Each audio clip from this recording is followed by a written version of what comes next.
Tonight we'll be exploring the comforting world of food, a realm filled with flavor, with nourishment, and endless discoveries.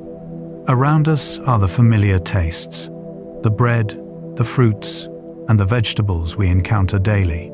But there is so much more than meets the tongue. Some of the dishes we enjoy have traveled across continents.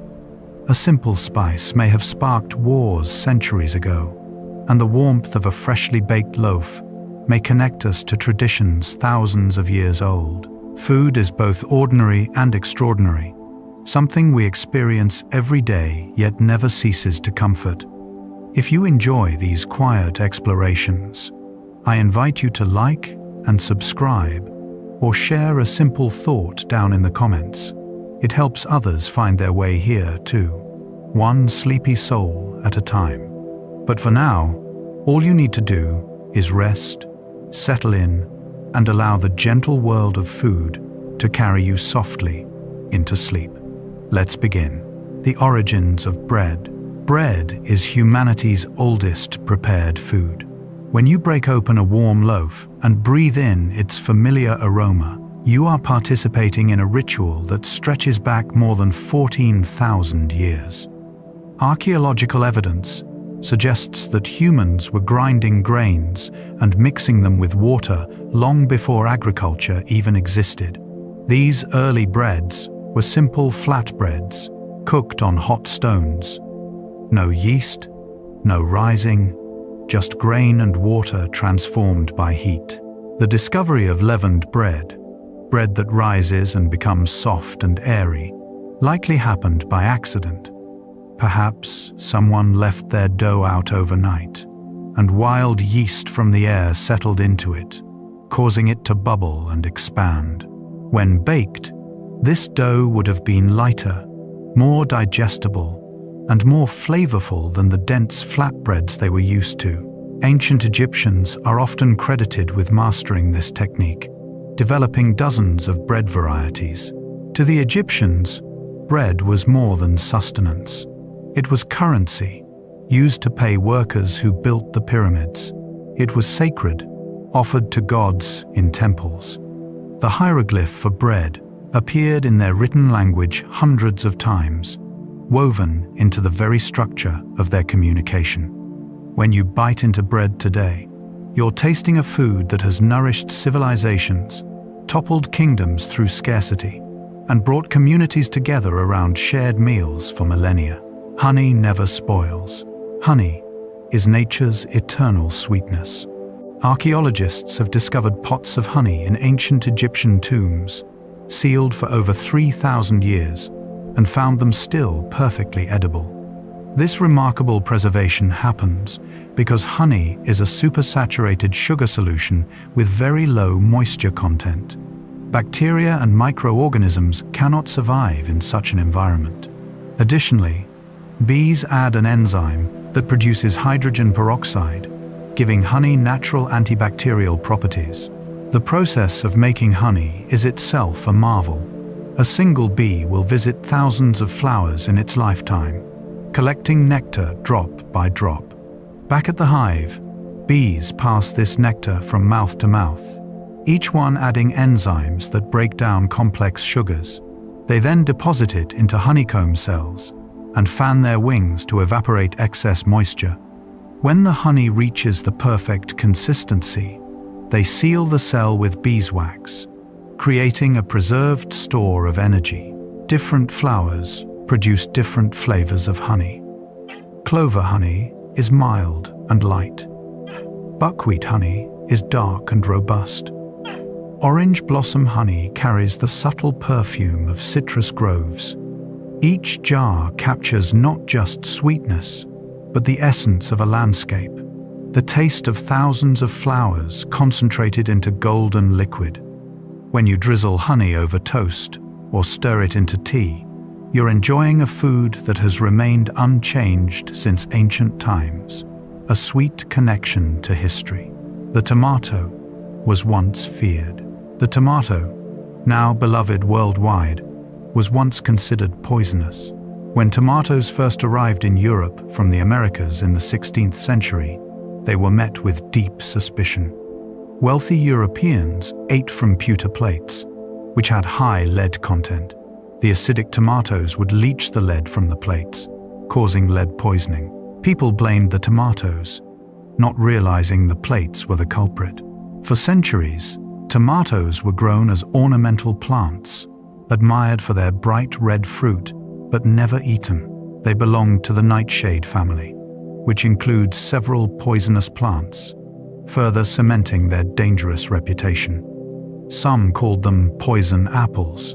It wasn't until the 18th and 19th centuries that tomatoes gained acceptance as food, first in Italy and then gradually spreading throughout Europe and back to North America.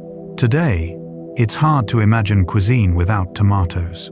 Italian pasta sauces, Spanish gazpacho, Indian curries, Mexican salsas. The tomato has become indispensable.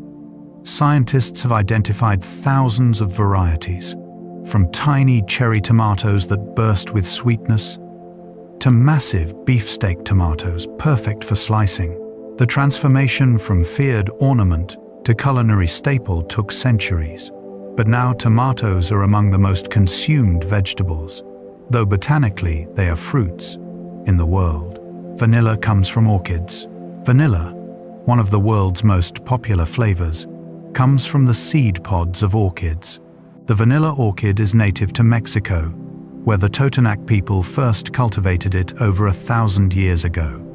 The Aztecs later conquered the Totonacs and discovered vanilla, using it to flavor their chocolate drinks. When Spanish conquistadors arrived, they brought vanilla back to Europe, where it became prized among the wealthy. Growing vanilla is a labor-intensive process. The orchid flowers bloom for just one day, and in most parts of the world, they must be hand-pollinated, because the specific bee species that naturally pollinates them only lives in Mexico. Once pollinated, the pods take months to develop. After harvest, they undergo a lengthy curing process, dried in the sun during the day and wrapped in blankets at night to sweat. This curing develops the complex flavor compounds we recognize as vanilla. Real vanilla is expensive because of this intensive cultivation. A single vanilla pod, or bean as it's commonly called, can cost several dollars. The tiny black seeds inside contain concentrated flavor, but the pod itself is also used to infuse cream, milk, and other liquids with vanilla's warm, sweet complexity. When you taste real vanilla, you're experiencing the result of careful cultivation, precise timing, and months of processing, all from a delicate orchid flower that blooms for just hours. Chocolate was once currency. Chocolate began its journey as currency, not candy. The ancient Maya and Aztec civilizations valued cacao beans so highly that they used them as money. A turkey might cost 100 cacao beans. A rabbit might be worth 10. The beans were precious because the cacao tree only grows in specific tropical climates, making them relatively rare and difficult to cultivate. The chocolate drink these civilizations created was nothing like the sweet hot chocolate we know today.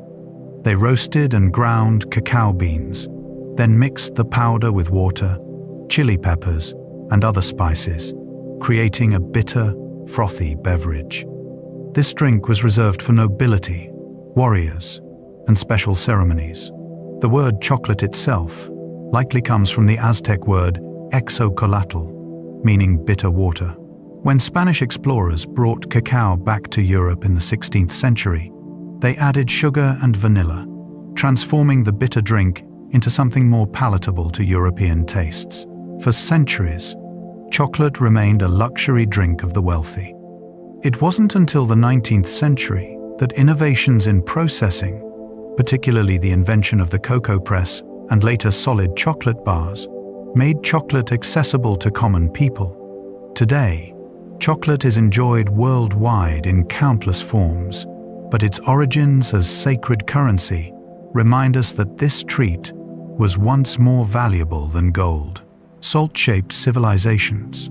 Salt is so common now that we barely think about it. But throughout history, Salt has been precious enough to spark wars, build trade routes, and even determine where cities were founded. The word salary comes from sal, the Latin word for salt, because Roman soldiers were sometimes paid in salt rations. Having a stable salt supply meant the difference between survival and starvation for ancient peoples. Before refrigeration, salt was the primary method of preserving food. Meat, fish, and vegetables could be packed in salt or submerged in brine, allowing them to last for months or even years. This meant that communities with access to salt could survive harsh winters, undertake long journeys, and trade their preserved goods over great distances. Coastal peoples harvested salt by evaporating seawater, while inland communities mined it from underground deposits or dried salt lakes. Salt routes crisscrossed the ancient world. The Via Salaria in Italy, one of Rome's oldest roads, was built specifically for transporting salt. African salt caravans traveled for months across the Sahara, trading salt for gold, weight for weight in some regions. Control over salt sources meant power and wealth. Cities like Venice and Salzburg, whose very name means salt castle, rose to prominence through the salt trade. The humble salt on your table connects you to this vast history of commerce and survival. Rice feeds more than half the world. Rice is the primary food source for over half of the world's population. This single grain, cultivated for at least 10,000 years, has shaped entire civilizations across Asia and beyond. Unlike wheat, which grows best in temperate climates, rice thrives in tropical and subtropical regions, making it ideal for the heavily populated areas of Asia. It can grow in flooded paddies, on hillside terraces, or in dry fields, adapting to different environments. The cultivation of rice has influenced culture, religion, and social structure throughout Asia. In many Asian languages, the words for rice and food are the same or closely related, showing how central rice is to daily life. Traditional rice farming required community cooperation, with neighbors helping each other plant and harvest, strengthening social bonds. Terraced rice paddies, carved into mountainsides over generations, represent thousands of hours of collective labor and engineering. There are over 40,000 varieties of rice, each with unique characteristics. Basmati rice from India has a distinctive aroma and fluffy texture. Japanese short-grain rice is sticky and perfect for sushi. Thai jasmine rice is fragrant and slightly sweet. Wild rice, despite its name, is actually a different species of grass altogether. Whether steamed, fried, ground into flour, or fermented into sake, rice provides versatile nourishment. Each bowl served represents millennia of cultivation and the sustenance of billions. Potatoes changed history. The humble potato, native to the Andes Mountains of South America, transformed the world when it was introduced to Europe. For thousands of years, Andean peoples cultivated hundreds of potato varieties at various altitudes, developing sophisticated freeze-drying techniques to preserve them. When Spanish conquistadors encountered potatoes in the 16th century and brought them back to Europe, they could not have predicted the impact this tuber would have. Initially, Europeans were suspicious of potatoes, which grew underground and resembled deformed roots. But potatoes had remarkable advantages. They could grow in poor soil where grain crops failed. They produced more calories per acre than wheat or barley. They could be left in the ground until needed, serving as their own storage. Slowly, potatoes spread across Europe, becoming a staple food, particularly in Ireland, where the population came to depend heavily on them. This dependency had tragic consequences. In the 1842, a potato blight swept through Ireland, destroying crops and causing the Great Famine. over 1 million people died, and millions more emigrated, forever changing Ireland's population and culture. The famine highlighted both the potato's importance and the danger of relying on a single crop. Today, potatoes are the world's 4th largest food crop, prepared in countless ways, from simple baked potatoes to French fries, mashed, roasted, and boiled. They remain a testament to how a single plant can reshape societies. Coffee keeps the world awake. Coffee, the world's 2nd most traded commodity after oil, began its journey in the Ethiopian highlands. Legend tells of a goat herder named Kaldi, who noticed his goats became energetic after eating berries from a certain tree.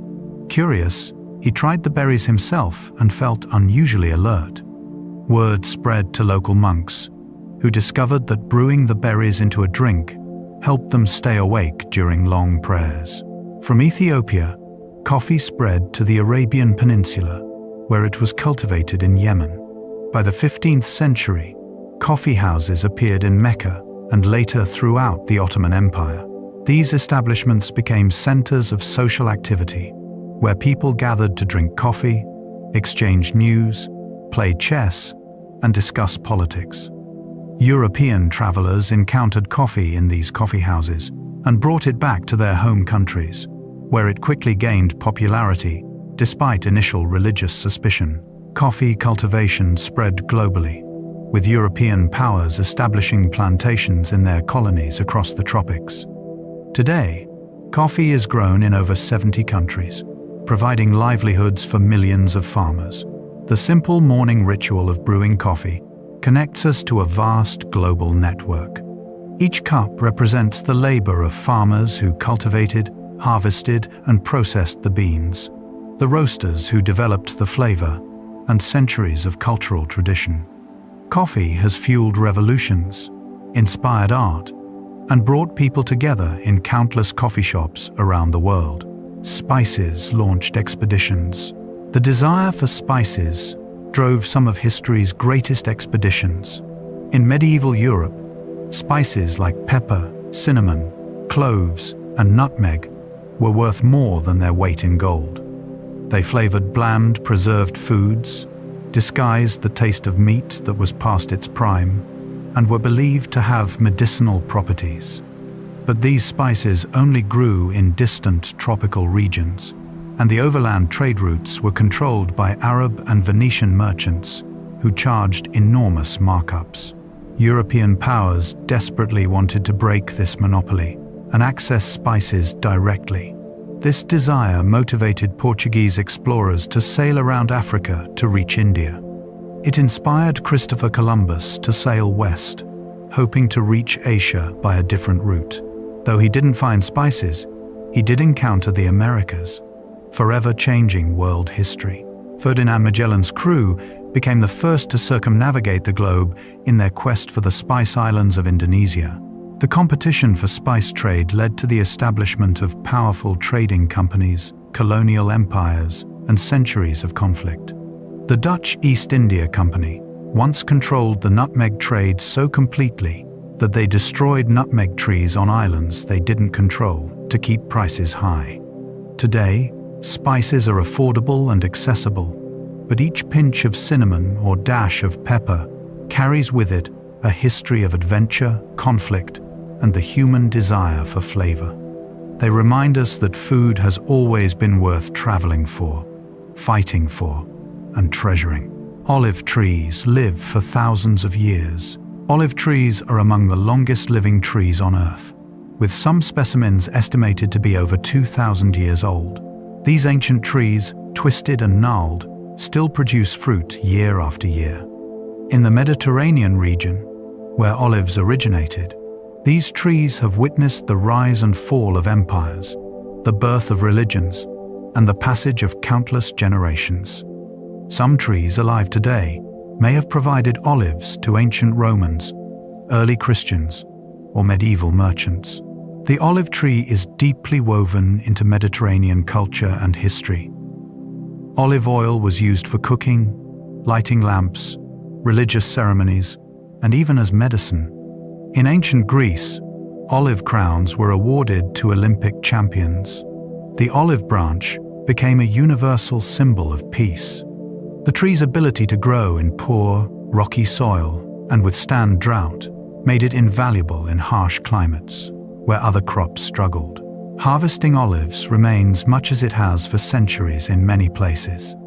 Nets are spread beneath the trees, and workers use long poles to shake the branches, causing ripe olives to fall. Fresh olives are incredibly bitter and must be cured in brine or lye before eating. Olive oil is extracted by crushing the fruit and pressing out the oil, a process refined over millennia. When you drizzle olive oil over a salad or dip bread into it, you're enjoying a flavor that humans have treasured for thousands of years, produced by trees that can outlive civilizations. Cheese is controlled decay. Cheese is one of humanity's most ingenious inventions, transforming perishable milk into a food that can last for months or even years. The basic process, discovered thousands of years ago, involves curdling milk with acid or rennet, separating the solid curds from the liquid whey, then aging the curds while carefully controlling bacteria and mold. What makes cheese fascinating is that it's essentially controlled decay, where specific microorganisms are encouraged while harmful ones are kept at bay. Different cheeses develop their unique characteristics through variations in this process. The milk source matters, whether from cows, goats, sheep, or even buffalo. The bacterial cultures added determine flavor and texture. The aging environment affects the final product, with temperature and humidity carefully monitored. Some cheeses, like cheddar, are aged for years, developing sharp, complex flavors. Others, like fresh mozzarella, are eaten within days of production. Blue cheeses like Roquefort and Gorgonzola introduce mold spores into the cheese, creating blue-green veins and pungent flavors. Soft-ripened cheeses like Brie and Camembert develop a white mold rind that breaks down proteins, creating a creamy interior. Washed rind cheeses are regularly bathed in brine or alcohol, encouraging specific bacteria that produce strong aromas. The world of cheese is vast, with thousands of varieties, each representing centuries of tradition and careful craft. From mild to intense, cheese showcases how humans have learned to harness microorganisms to create something delicious and lasting. From ephemeral milk, tea has been sipped for millennia. Tea is the most consumed beverage in the world after water. Legend attributes its discovery to Chinese Emperor Shen Nong in 2737 BCE, when tea leaves accidentally fell into his pot of boiling water. While the legend is myth, archaeological evidence confirms that tea cultivation and consumption in China dates back at least 2,000 years. For centuries, tea remained a Chinese secret, with elaborate rituals and ceremonies developing around its preparation and consumption. The Chinese developed multiple methods of processing tea leaves, creating green tea, black tea, oolong, white tea, and pu'er, all from the same plant, Camellia sinensis. The difference lies in how the leaves are treated after picking. Green tea leaves are quickly heated to prevent oxidation, preserving their green color and fresh flavor. Black tea leaves are allowed to fully oxidize, turning dark and developing robust flavors. Oolong falls in between, partially oxidized for complex, balanced characteristics. Tea eventually spread beyond China, first to Japan, where it became central to Zen Buddhism and gave rise to the Japanese tea ceremony, a ritual of mindfulness and aesthetics. Later, European traders brought tea to the West, where it became so popular that it triggered the Boston Tea Party and influenced the course of American independence. The British Empire established vast tea plantations in India and Ceylon, now Sri Lanka, making tea accessible worldwide. Today, Whether it's a delicate Chinese green tea, a robust English breakfast blend, or a spiced Indian chai, tea continues to provide comfort, ritual, and connection across cultures. Fermentation preserves and transforms. Fermentation is one of humanity's oldest food technologies, predating recorded history. This process, where microorganisms like bacteria, yeasts, and molds break down sugars and starches, transforms raw ingredients into entirely new foods with enhanced flavors, improved digestibility, and extended shelf life. Our ancestors discovered fermentation accidentally, perhaps noticing that milk left out in warm weather turned into yogurt, or that grape juice stored in containers became wine. Almost every culture has developed fermented foods. Koreans created kimchi, spicy fermented vegetables that could last through harsh winters. Eastern Europeans made sauerkraut for the same reason. Middle Eastern peoples developed yogurt and kefir. Soybeans were fermented into miso, tempeh, and soy sauce across Asia. Bread, cheese, beer, wine, chocolate, coffee, and even vanilla all involve fermentation at some stage of their production. The tangy flavors and complex aromas we associate with these foods come from the metabolic processes of billions of microscopic organisms working in concert.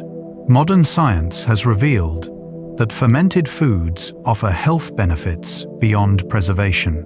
They contain probiotics, beneficial bacteria that support digestive health. They increase the bioavailability of nutrients, making them easier to absorb. They can break down compounds that some people find difficult to digest. But perhaps more important than the health benefits is the incredible diversity of flavors fermentation creates. From the funk of blue cheese to the effervescence of kombucha, from the umami depth of miso to the brightness of sourdough, fermentation shows how cooperating with microorganisms can create foods that delight our senses and nourish our bodies. Bananas are clones. The bananas you buy at the supermarket are all genetically identical clones. The Cavendish variety, which dominates global banana trade, is propagated through cuttings, not seeds. If you've ever noticed that store-bought bananas don't have seeds, that's because they've been cultivated for thousands of years to be seedless. Wild bananas are full of hard seeds, making them unpleasant to eat. Early banana cultivators in Southeast Asia selected mutations that produced seedless fruit, then propagated these plants vegetatively. This cloning creates a paradox. On one hand, it ensures consistency. Every Cavendish banana tastes the same, making them ideal for global trade. On the other hand, it makes the entire crop vulnerable to disease. In the 1,950 seconds, the Gros Michel banana, then the dominant variety, was wiped out by a fungal disease called Panama disease. The banana industry shifted to the Cavendish, which was resistant. But now, a new strain of Panama disease threatens the Cavendish, and scientists are racing to find solutions. Bananas have sustained civilizations. In parts of Africa and Asia, starchy plantain varieties are a staple food, eaten cooked rather than raw. Banana plants are technically giant herbs, not trees, and their trunk is actually tightly packed leaf bases. After flowering and producing fruit, the main stem dies, but new shoots emerge from the underground rhizome, continuing the cycle. The convenience and nutrition of bananas, packed with potassium, vitamins, and natural sugars, make them one of the world's most important crops, even as their genetic uniformity poses risks. Saffron is worth more than gold. Saffron, the world's most expensive spice, comes from the stigmas of the Crocus sativus flower. Each flower produces only 3 stigmas, and these must be hand-harvested during a brief flowering period in autumn. It takes about 150 flowers to produce just 1 gram of dried saffron. A pound of saffron requires harvesting from 50,000 to 75,000 flowers, representing countless hours of delicate manual labor. This explains why saffron can cost more than gold by weight. The use of saffron dates back over 3,500 years, appearing in ancient Minoan frescoes, Egyptian hieroglyphs, and classical Greek and Roman texts. Cleopatra reportedly bathed in saffron-infused milk for its cosmetic properties. Ancient healers used it to treat ailments, from depression to digestive issues. Its brilliant golden yellow color made it valuable as a dye for royal robes and religious garments. The wealthy flaunted their status by using saffron lavishly in cooking. Today, most saffron comes from Iran, which produces about 90% of the world's supply, though Spain, India, and Greece also cultivate it. The delicate threads must be harvested in the early morning, before the sun gets too hot, and processed immediately to preserve their flavor and aroma.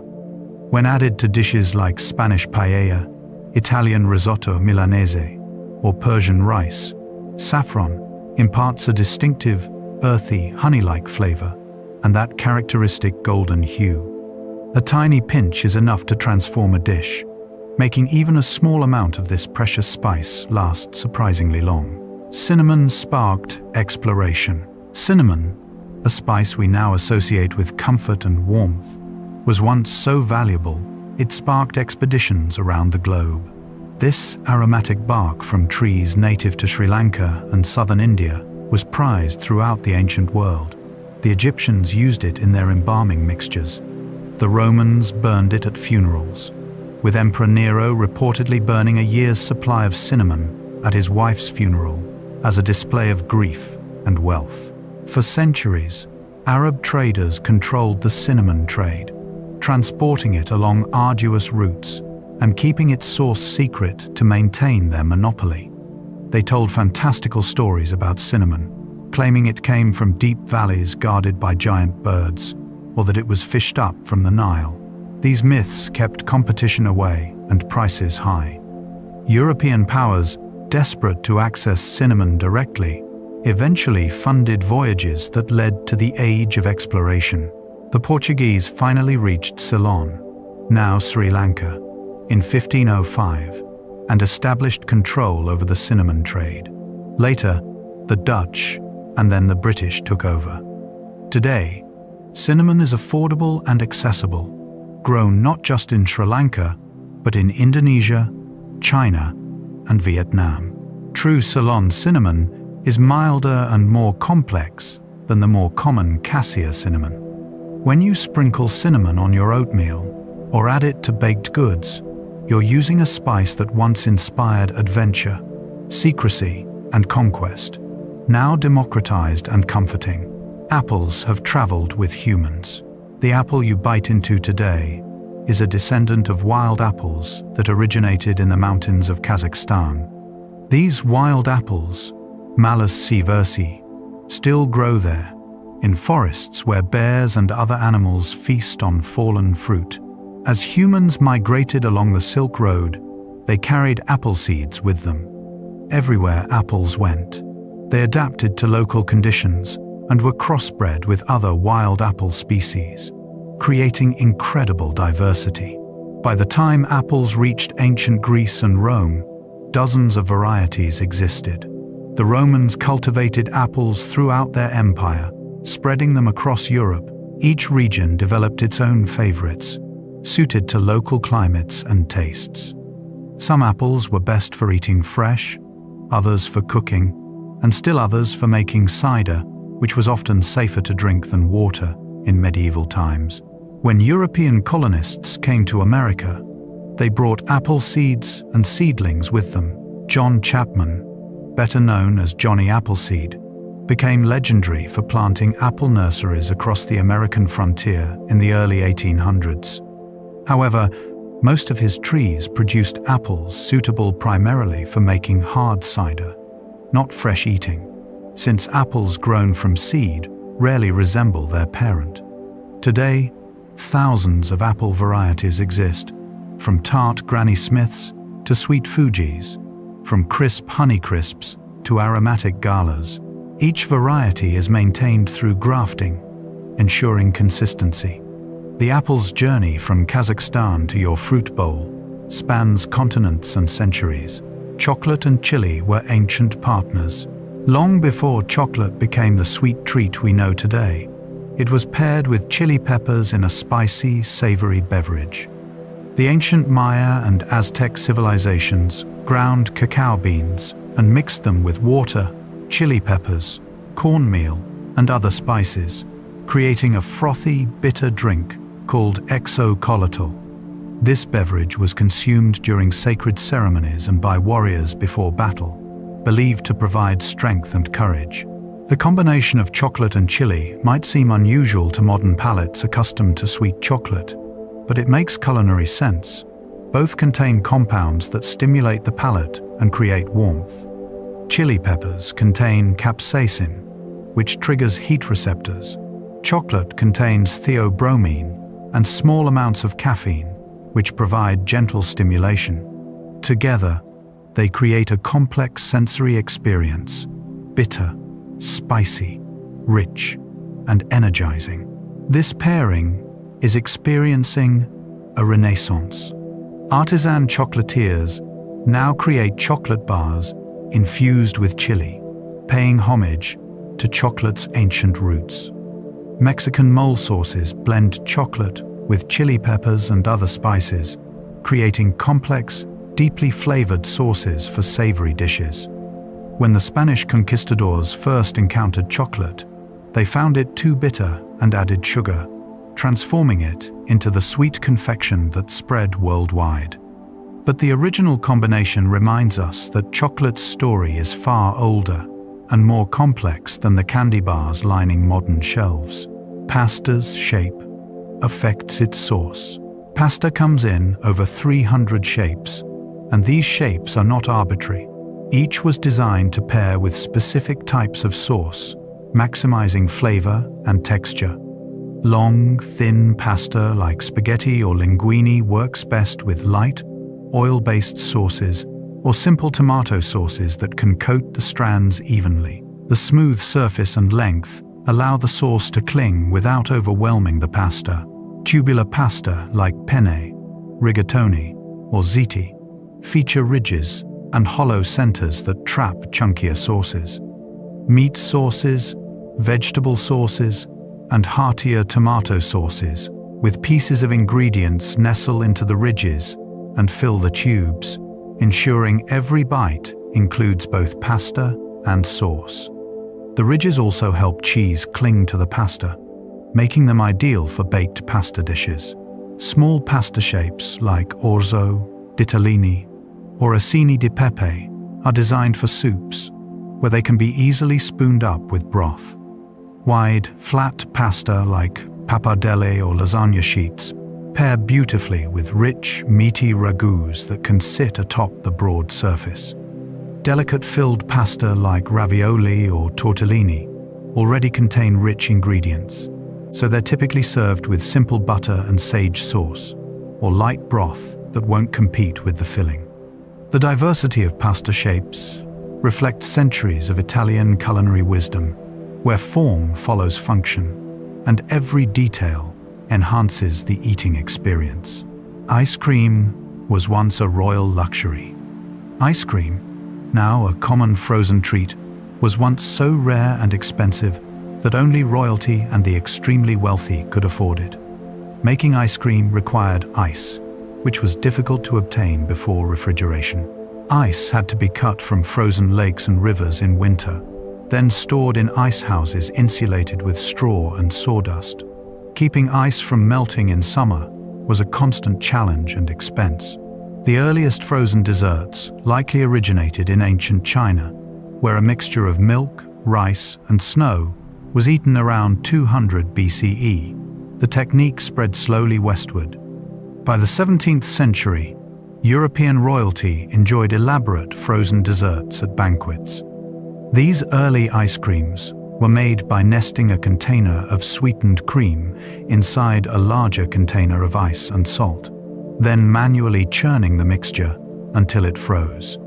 The process was labor-intensive and required access to both ice and the recipe knowledge, which was closely guarded. In America, ice cream remained a luxury until the 19th century, when technological advances made ice more available and ice cream machines more efficient. The invention of mechanical refrigeration in the late 1800s revolutionized ice cream production. By the early 20th century, ice cream had become accessible to the masses. Today, freezers make ice cream available year-round, and countless flavors exist beyond the simple vanilla and strawberry of earlier eras. But each scoop still carries with it the echo of luxury, when frozen cream was a marvel reserved for the privileged few. Avocados were saved from extinction. The avocado nearly disappeared from Earth entirely. This creamy fruit evolved millions of years ago to be eaten by megafauna, giant animals like ground sloths, the size of elephants. These enormous creatures would swallow avocados whole, walk miles away, and excrete the large seed in a new location, wrapped in natural fertilizer. This dispersal method allowed avocado trees to spread across their range. About 13,000 years ago, most of these megafauna went extinct, likely due to a combination of climate change and human hunting. Without their primary seed dispersers, avocados should have died out. Wild avocados became rare, confined to small pockets where their seeds could occasionally be spread by rivers or smaller animals. But humans intervened, recognizing the avocado's value as food. People in Mesoamerica began cultivating avocados over 5,000 years ago, saving the plant from extinction. Today, avocados are grown globally, from California to Chile, from Mexico to New Zealand. The Hass avocado, which accounts for about 80% of avocados eaten worldwide, originated from a single tree grown from a seed planted by Rudolf Hass in California in the 1920 seconds. Every Hass avocado tree alive today is grafted from that original tree. So when you slice open an avocado to make toast or guacamole, you're eating a fruit that survived extinction only through human cultivation. A plant designed for animals that no longer exist, now thriving because humans appreciated its buttery flesh. Garlic has protected humans for millennia. Garlic has been cultivated for at least 5,000 years, valued not just for its flavor, but for its medicinal properties. Ancient Egyptians fed garlic to workers building the pyramids, believing it provided strength and stamina. Greek athletes ate garlic before competitions and soldiers before battles. Ancient medical texts from Egypt, Greece, Rome, China, and India all mention garlic as a treatment for various ailments. The compound responsible for garlic's characteristic smell and many of its health benefits is allicin, which forms when garlic is crushed or chopped. Allicin has natural antibacterial and antifungal properties. During World War I, when antibiotics were scarce, garlic juice was applied to wounds to prevent infection. It became known as Russian penicillin during World War II, when the Soviet Union used it extensively for wound treatment. Different cultures have incorporated garlic differently. Mediterranean cuisines use it generously in cooking. Asian cuisines feature it in stir-fries and sauces. Middle Eastern cooking combines it with lemon and olive oil in countless dishes. Some cultures eat raw garlic, while others cook it until sweet and mild. Roasted garlic becomes soft and buttery, losing its sharp bite while retaining its aromatic quality. The vampire mythology surrounding garlic likely arose from its strong smell and protective properties. Whether used to ward off illness or simply to flavor food, garlic has been a faithful companion to humanity for millennia. Maple syrup requires patience. Maple syrup production is a testament to patience and the understanding of natural cycles. Native Americans discovered that tapping maple trees in late winter, when daytime temperatures rise above freezing but nights remain cold, allows sweet sap to flow from the trees. They collected this sap and boiled it down over fires, concentrating the sugars into syrup. Early European settlers learned this technique and adapted it, eventually developing more efficient collection and boiling systems. The process remains essentially unchanged. A single maple tree produces only about 10 gallons of sap per season, and it takes roughly 40 gallons of sap to make just 1 gallon of maple syrup. This means that a single gallon of syrup represents the output of several trees over several weeks of collecting. The sap must be boiled for hours to evaporate the water, leaving behind the concentrated amber syrup. The steam from this boiling fills the air with sweet fragrance. Different grades of maple syrup exist, ranging from light golden with delicate flavor to dark amber with robust, intense flavor. The color and taste depend on when in the season the sap was collected, with later sap producing darker syrup. Pure maple syrup contains minerals and antioxidants absent in processed corn syrup or artificial syrups. When you pour maple syrup over pancakes or waffles, you're enjoying a sweetener that requires months of cold weather to prepare the trees, weeks of careful collection during the narrow sugaring season, and hours of patient boiling. It's nature's sweetness, concentrated through human dedication. Mushrooms are neither plant nor animal. Mushrooms occupy their own kingdom of life, separate from plants and animals. For centuries, people classified them as plants because they grow from the ground and don't move. But mushrooms are fundamentally different. They don't photosynthesize. They can't produce their own food from sunlight. Instead, they're the fruiting bodies of fungi, organisms that digest their food externally, secreting enzymes to break down organic matter, then absorbing the nutrients.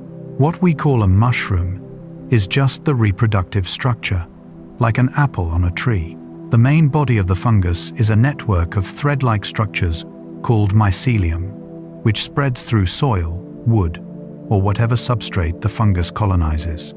Some mycelial networks extend for miles underground, making them among the largest organisms on Earth. When conditions are right, the mycelium produces mushrooms that release spores, tiny seeds that drift on the wind to start new fungal colonies. Humans have cultivated mushrooms for centuries, with records of Chinese mushroom cultivation dating back 2,000 years. Today, button mushrooms, shiitakes, oyster mushrooms, and many others are grown commercially, but countless wild mushrooms are foraged in forests worldwide. Some mushrooms are prized for their culinary value, like morels, chanterelles, and porcini. Others have been used medicinally in various cultures. Some are deadly poisonous, requiring expert knowledge to distinguish from safe varieties. This mysterious kingdom provides decomposition services that recycle nutrients in ecosystems, medicine, food, and fascination. When you add mushrooms to your omelette, you're eating something neither plant nor animal, a reminder of life's diversity. Lemons came from Southeast Asia.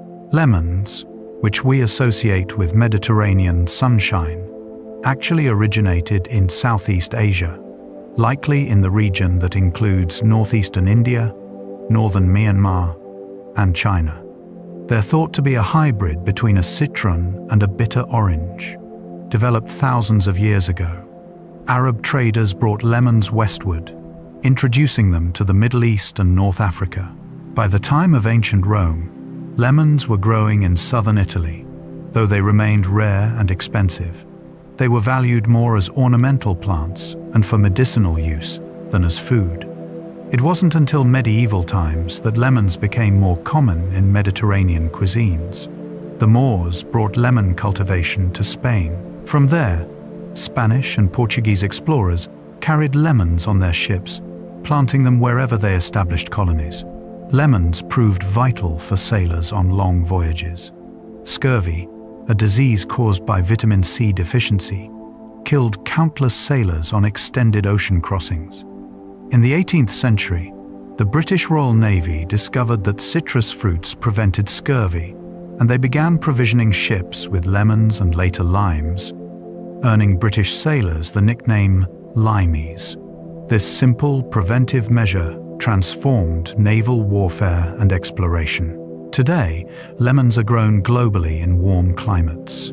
Their acidity brightens dishes, their juice preserves cut fruits from browning, and their zest adds aromatic oil to baked goods. From lemonade to lemon meringue pie, from preserved lemons in Moroccan tagines to lemon chicken in Chinese cuisine, this Southeast Asian hybrid has become indispensable worldwide. The saying, "When life gives you lemons, make lemonade," speaks to making the best of sour situations. But lemons themselves have always been precious, transforming both food and history. Corn was engineered over centuries. The corn we know today looks nothing like its ancestor. Modern corn, with its large cobs packed with hundreds of plump kernels, was engineered through selective breeding over thousands of years. Its ancestor was a wild grass called teosinte, which grows naturally in Mexico. Teosinte produces tiny ears with fewer than a dozen small, hard seeds. To ancient peoples, selecting and planting the teosinte plants with slightly larger seeds seemed promising. Generation after generation, Mesoamerican farmers saved seeds from the best plants, gradually transforming teosinte into maize. This process took thousands of years and represents one of the most dramatic genetic transformations achieved through traditional selective breeding. By the time Europeans arrived in the Americas, indigenous peoples had developed hundreds of corn varieties, adapted to different climates and elevations, from sea level to high mountain valleys. Corn became the foundation of civilizations. The Maya, Aztec, and Inca all depended on corn as their primary staple. Unlike wheat or rice, which existed as wild plants before domestication, corn cannot survive without human cultivation. Its kernels are so tightly packed and wrapped in husks that they cannot disperse naturally. Corn depends entirely on humans to plant it, just as many human societies came to depend entirely on corn for sustenance. Today, corn is the most produced grain globally, used not just as food, but for animal feed, ethanol fuel, and countless industrial products. Sweet corn, popcorn, flour corn, and dent corn are all varieties of this incredibly versatile plant.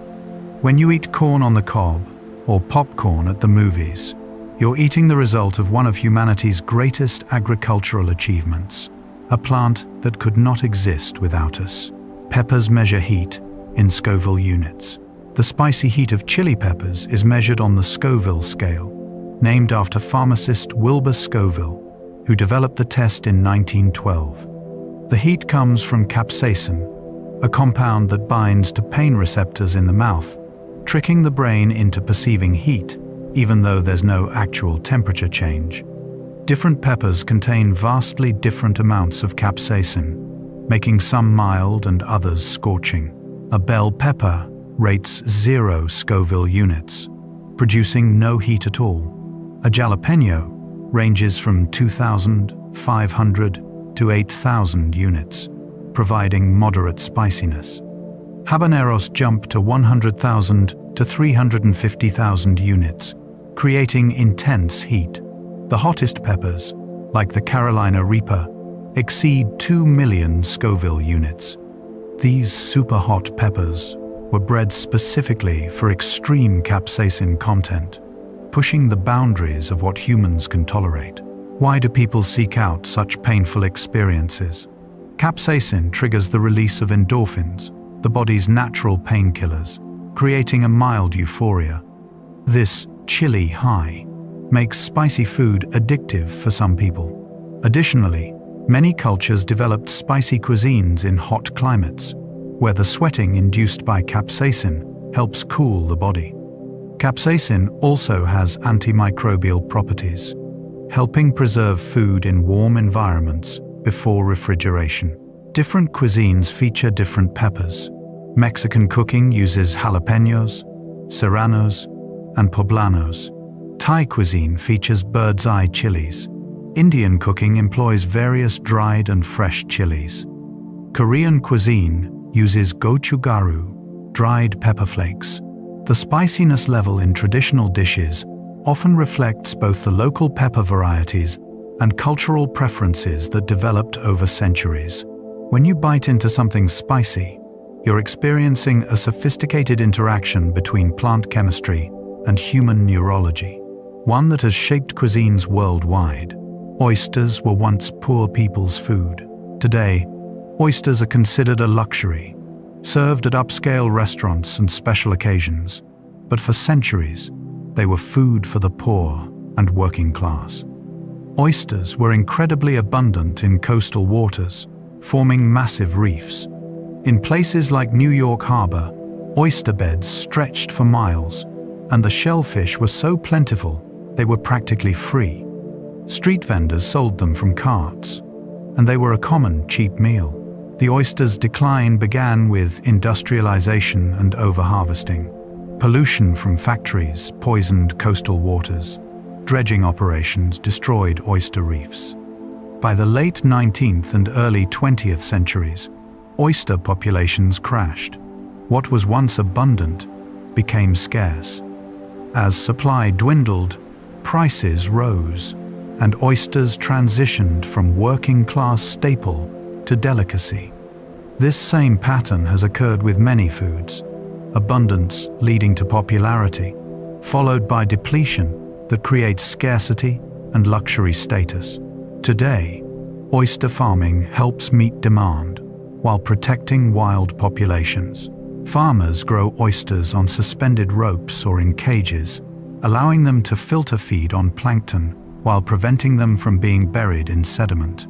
Different regions produce oysters with distinct flavors, influenced by the water's salinity, temperature, and the specific algae available.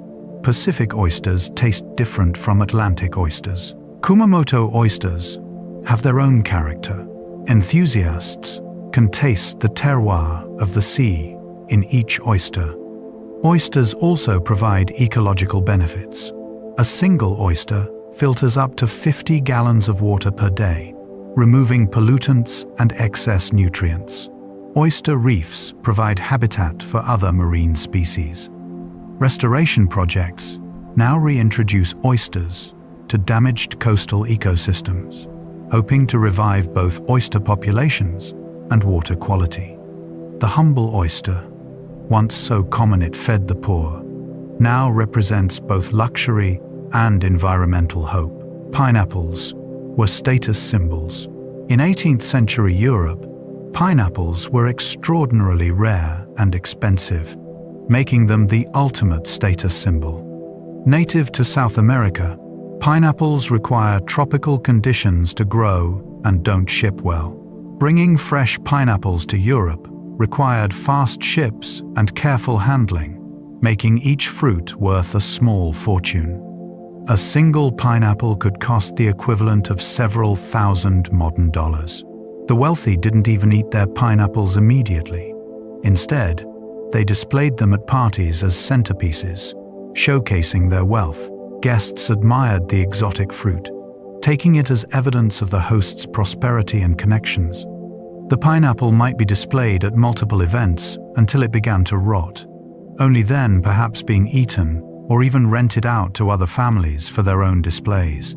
This status gave rise to the pineapple motif in architecture and design.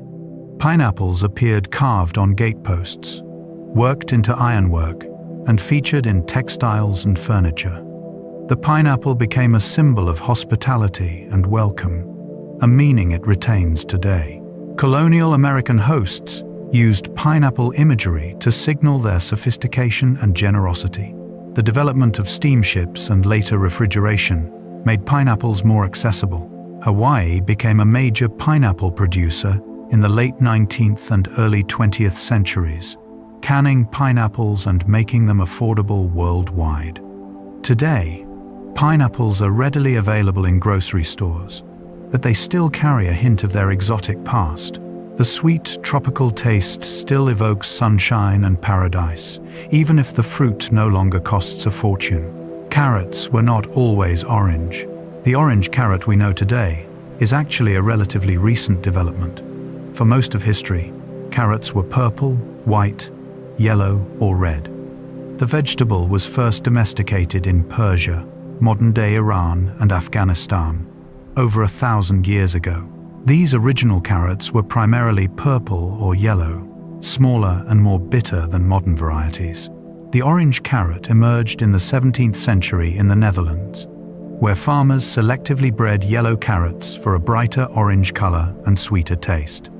Some stories suggest this was done to honor the Dutch royal house of Orange, though this connection is debated. Regardless of the motivation, the orange carrot proved superior in taste and appearance, and it gradually replaced other varieties. The orange color comes from beta-carotene, which the human body converts to vitamin A, essential for vision, immune function, and skin health. This made the orange carrot not just more attractive, but more nutritious. As Dutch trade expanded, they spread orange carrots worldwide, and most other varieties fell out of cultivation. Recently, purple, yellow, and white carrots have made a comeback at farmers' markets and specialty stores, valued for their diverse flavors and nutritional profiles. Purple carrots contain anthocyanins, powerful antioxidants. Yellow carrots have different carotenoid compounds. White carrots have the mildest flavor. This rainbow of carrots reminds us that many traditional foods are actually the result of relatively recent selective breeding, and that older varieties still exist, waiting to be rediscovered. Strawberries are not actually berries. Despite their name, strawberries aren't true berries from a botanical perspective. True berries, like blueberries, grapes, and tomatoes, develop from a single ovary and contain seeds inside. Strawberries develop from the flower's receptacle, the part that holds the petals, not from the ovary. Those tiny specks on the outside of a strawberry are the actual fruits, called achenes, each containing a seed. The sweet red flesh we eat is just the enlarged receptacle. Botanically, strawberries are classified as aggregate accessory fruits. This technical detail doesn't diminish their deliciousness. Wild strawberries have been eaten for thousands of years. The small, intensely flavored fruits grew across Europe, Asia, and the Americas. In the 18th century, a chance hybrid between a North American species and a Chilean species created the large garden strawberry we know today. This hybrid was cultivated in France and proved superior to wild varieties, with larger fruit, better yield, and good flavor. From France, it spread globally. Today, strawberries are grown on every continent except Antarctica. California produces the majority of strawberries in the United States, with the long growing season allowing for nearly year-round harvest. Strawberries are delicate, with a short shelf life even when refrigerated. This fragility is why homegrown or locally grown strawberries taste notably better than those bred for shipping. Strawberries picked fully ripe and eaten fresh capture the essence of summer. Whether in shortcake, jam, smoothies, or eaten plain, strawberries remain one of the most beloved fruits, regardless of their botanical classification. Sourdough starter can live indefinitely. A sourdough starter, a mixture of flour and water that captures wild yeast and bacteria from the environment, can theoretically live forever with proper care. Some bakers maintain starters that are decades old, passed down through generations. These living cultures create the distinctive tangy flavor and chewy texture of sourdough bread through the fermentation process. Creating a starter from scratch takes about a week. You mix flour and water, let it sit, and feed it daily with more flour and water. Wild yeasts and lactobacillus bacteria colonize the mixture. The yeasts produce carbon dioxide that makes bread rise. The bacteria produce lactic acid and acetic acid that gives sourdough its characteristic tang. Over time, the microbial population stabilizes into a balanced ecosystem. Maintaining a starter requires regular feeding. Many bakers keep their starter at room temperature, feeding it daily. Others refrigerate their starter, slowing its metabolism so it only needs weekly feeding. Before baking, you remove some starter for your bread dough and feed the remainder to keep the culture alive. This continuous cycle connects baker to baker across time. Some starters have remarkable histories. Boudin Bakery in San Francisco has maintained the same mother dough since 1849, surviving even the 1906 earthquake when the baker's wife rescued it from their burning home. Such starters develop unique microbial profiles influenced by their environment, the flour used, and the handling routine. Bakers claim their region's starter produces bread that can't be replicated elsewhere. Whether scientifically proven or culinary lore, sourdough starters represent a living tradition where bakers nurture microscopic life to create daily bread. Almonds are related to peaches. Almonds and peaches are close botanical relatives, both members of the genus Prunus. If you've ever cracked open a peach pit, you'd find an almond-shaped seed inside that looks remarkably similar to an almond. In fact, this seed contains amygdalin, the same compound found in bitter almonds. The difference is that peach trees were bred for their fruit flesh, while almond trees were bred for their seeds. Both trees produce beautiful blossoms in spring, with almond blossoms appearing slightly earlier. In places like California's Central Valley, almond orchards create stunning displays of white and pink flowers covering entire landscapes. These blossoms must be pollinated, usually by honeybees, for nuts to develop. Beekeepers truck millions of hives to almond orchards each February for this critical pollination period, representing one of the largest managed pollination events in the world. Almonds have been cultivated for thousands of years, with origins in the Middle East. They spread throughout the Mediterranean and Asia along ancient trade routes.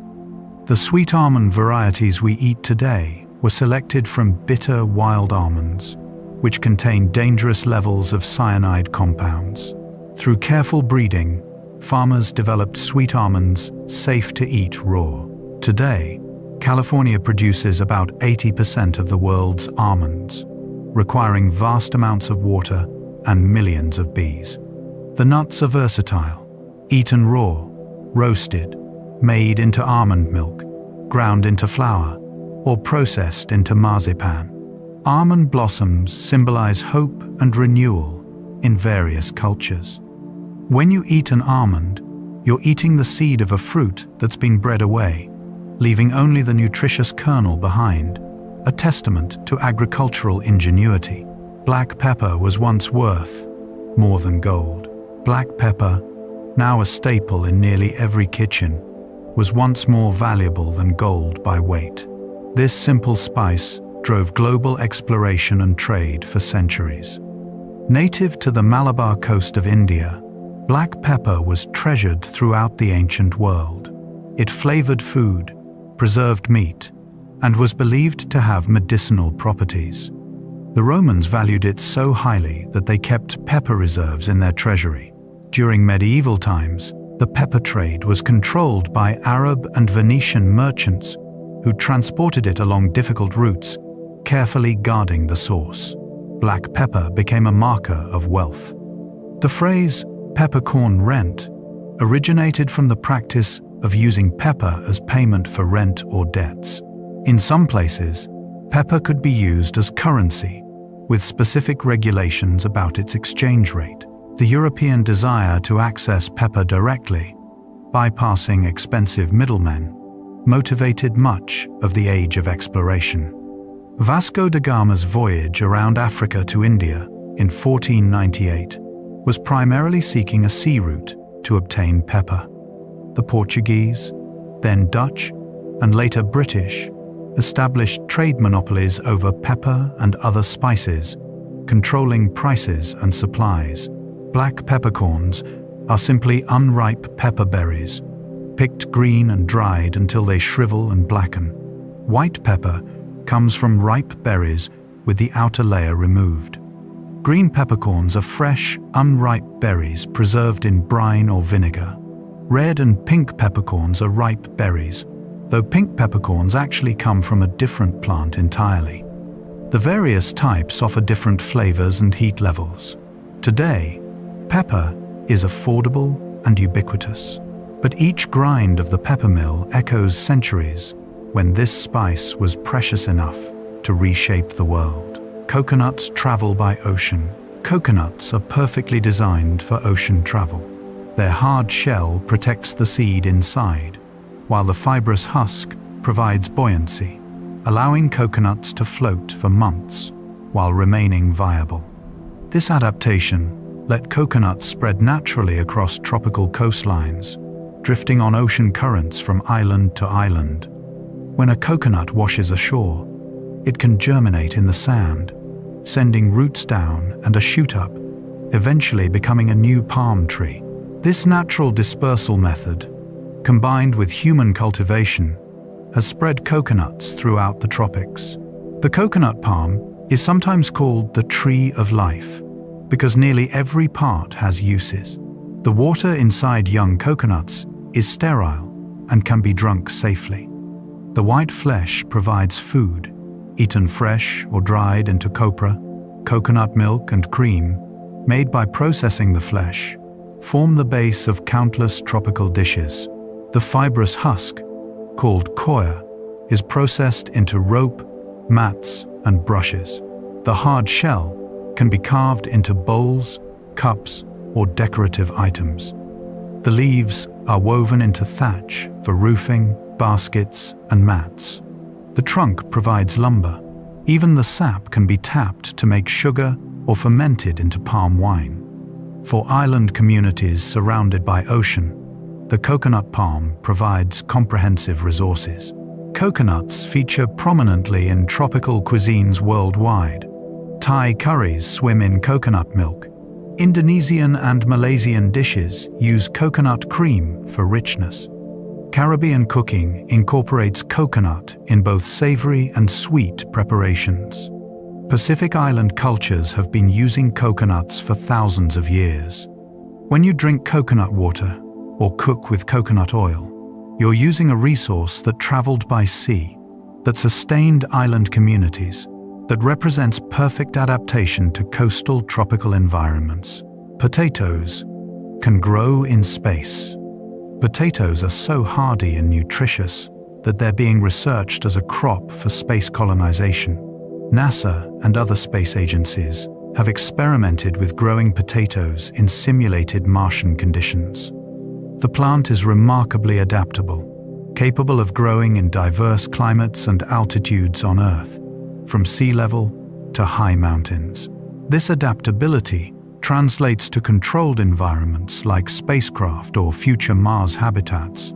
The International Potato Center in Peru, which maintains a collection of over 4,000 potato varieties, collaborated with NASA to identify varieties best suited for space cultivation.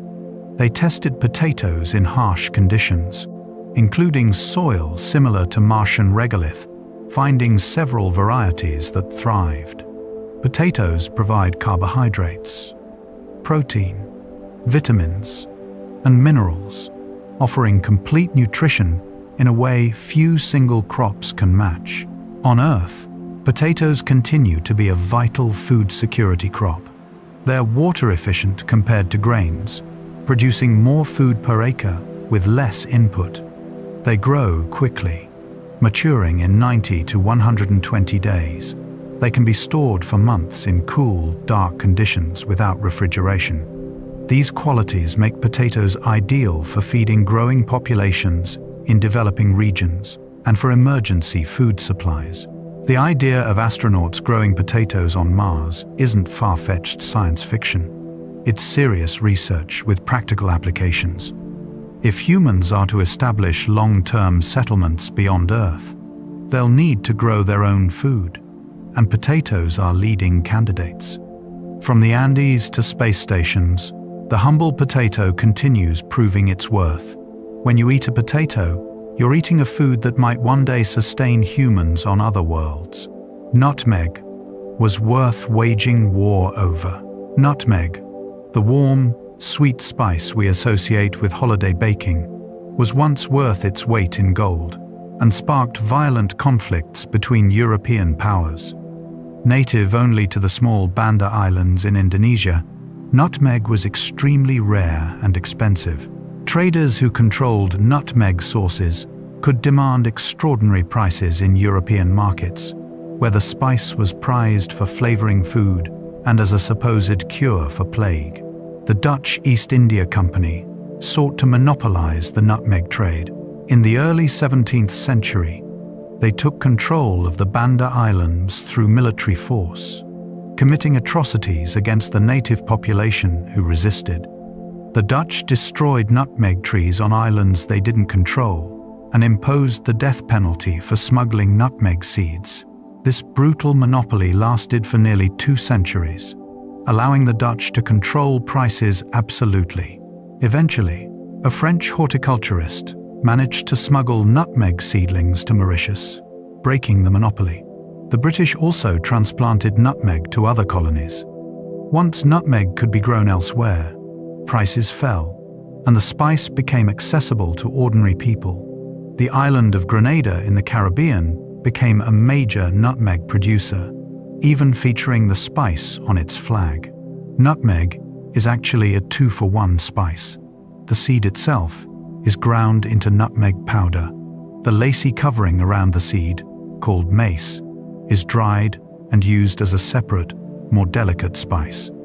Both come from the same fruit of the nutmeg tree.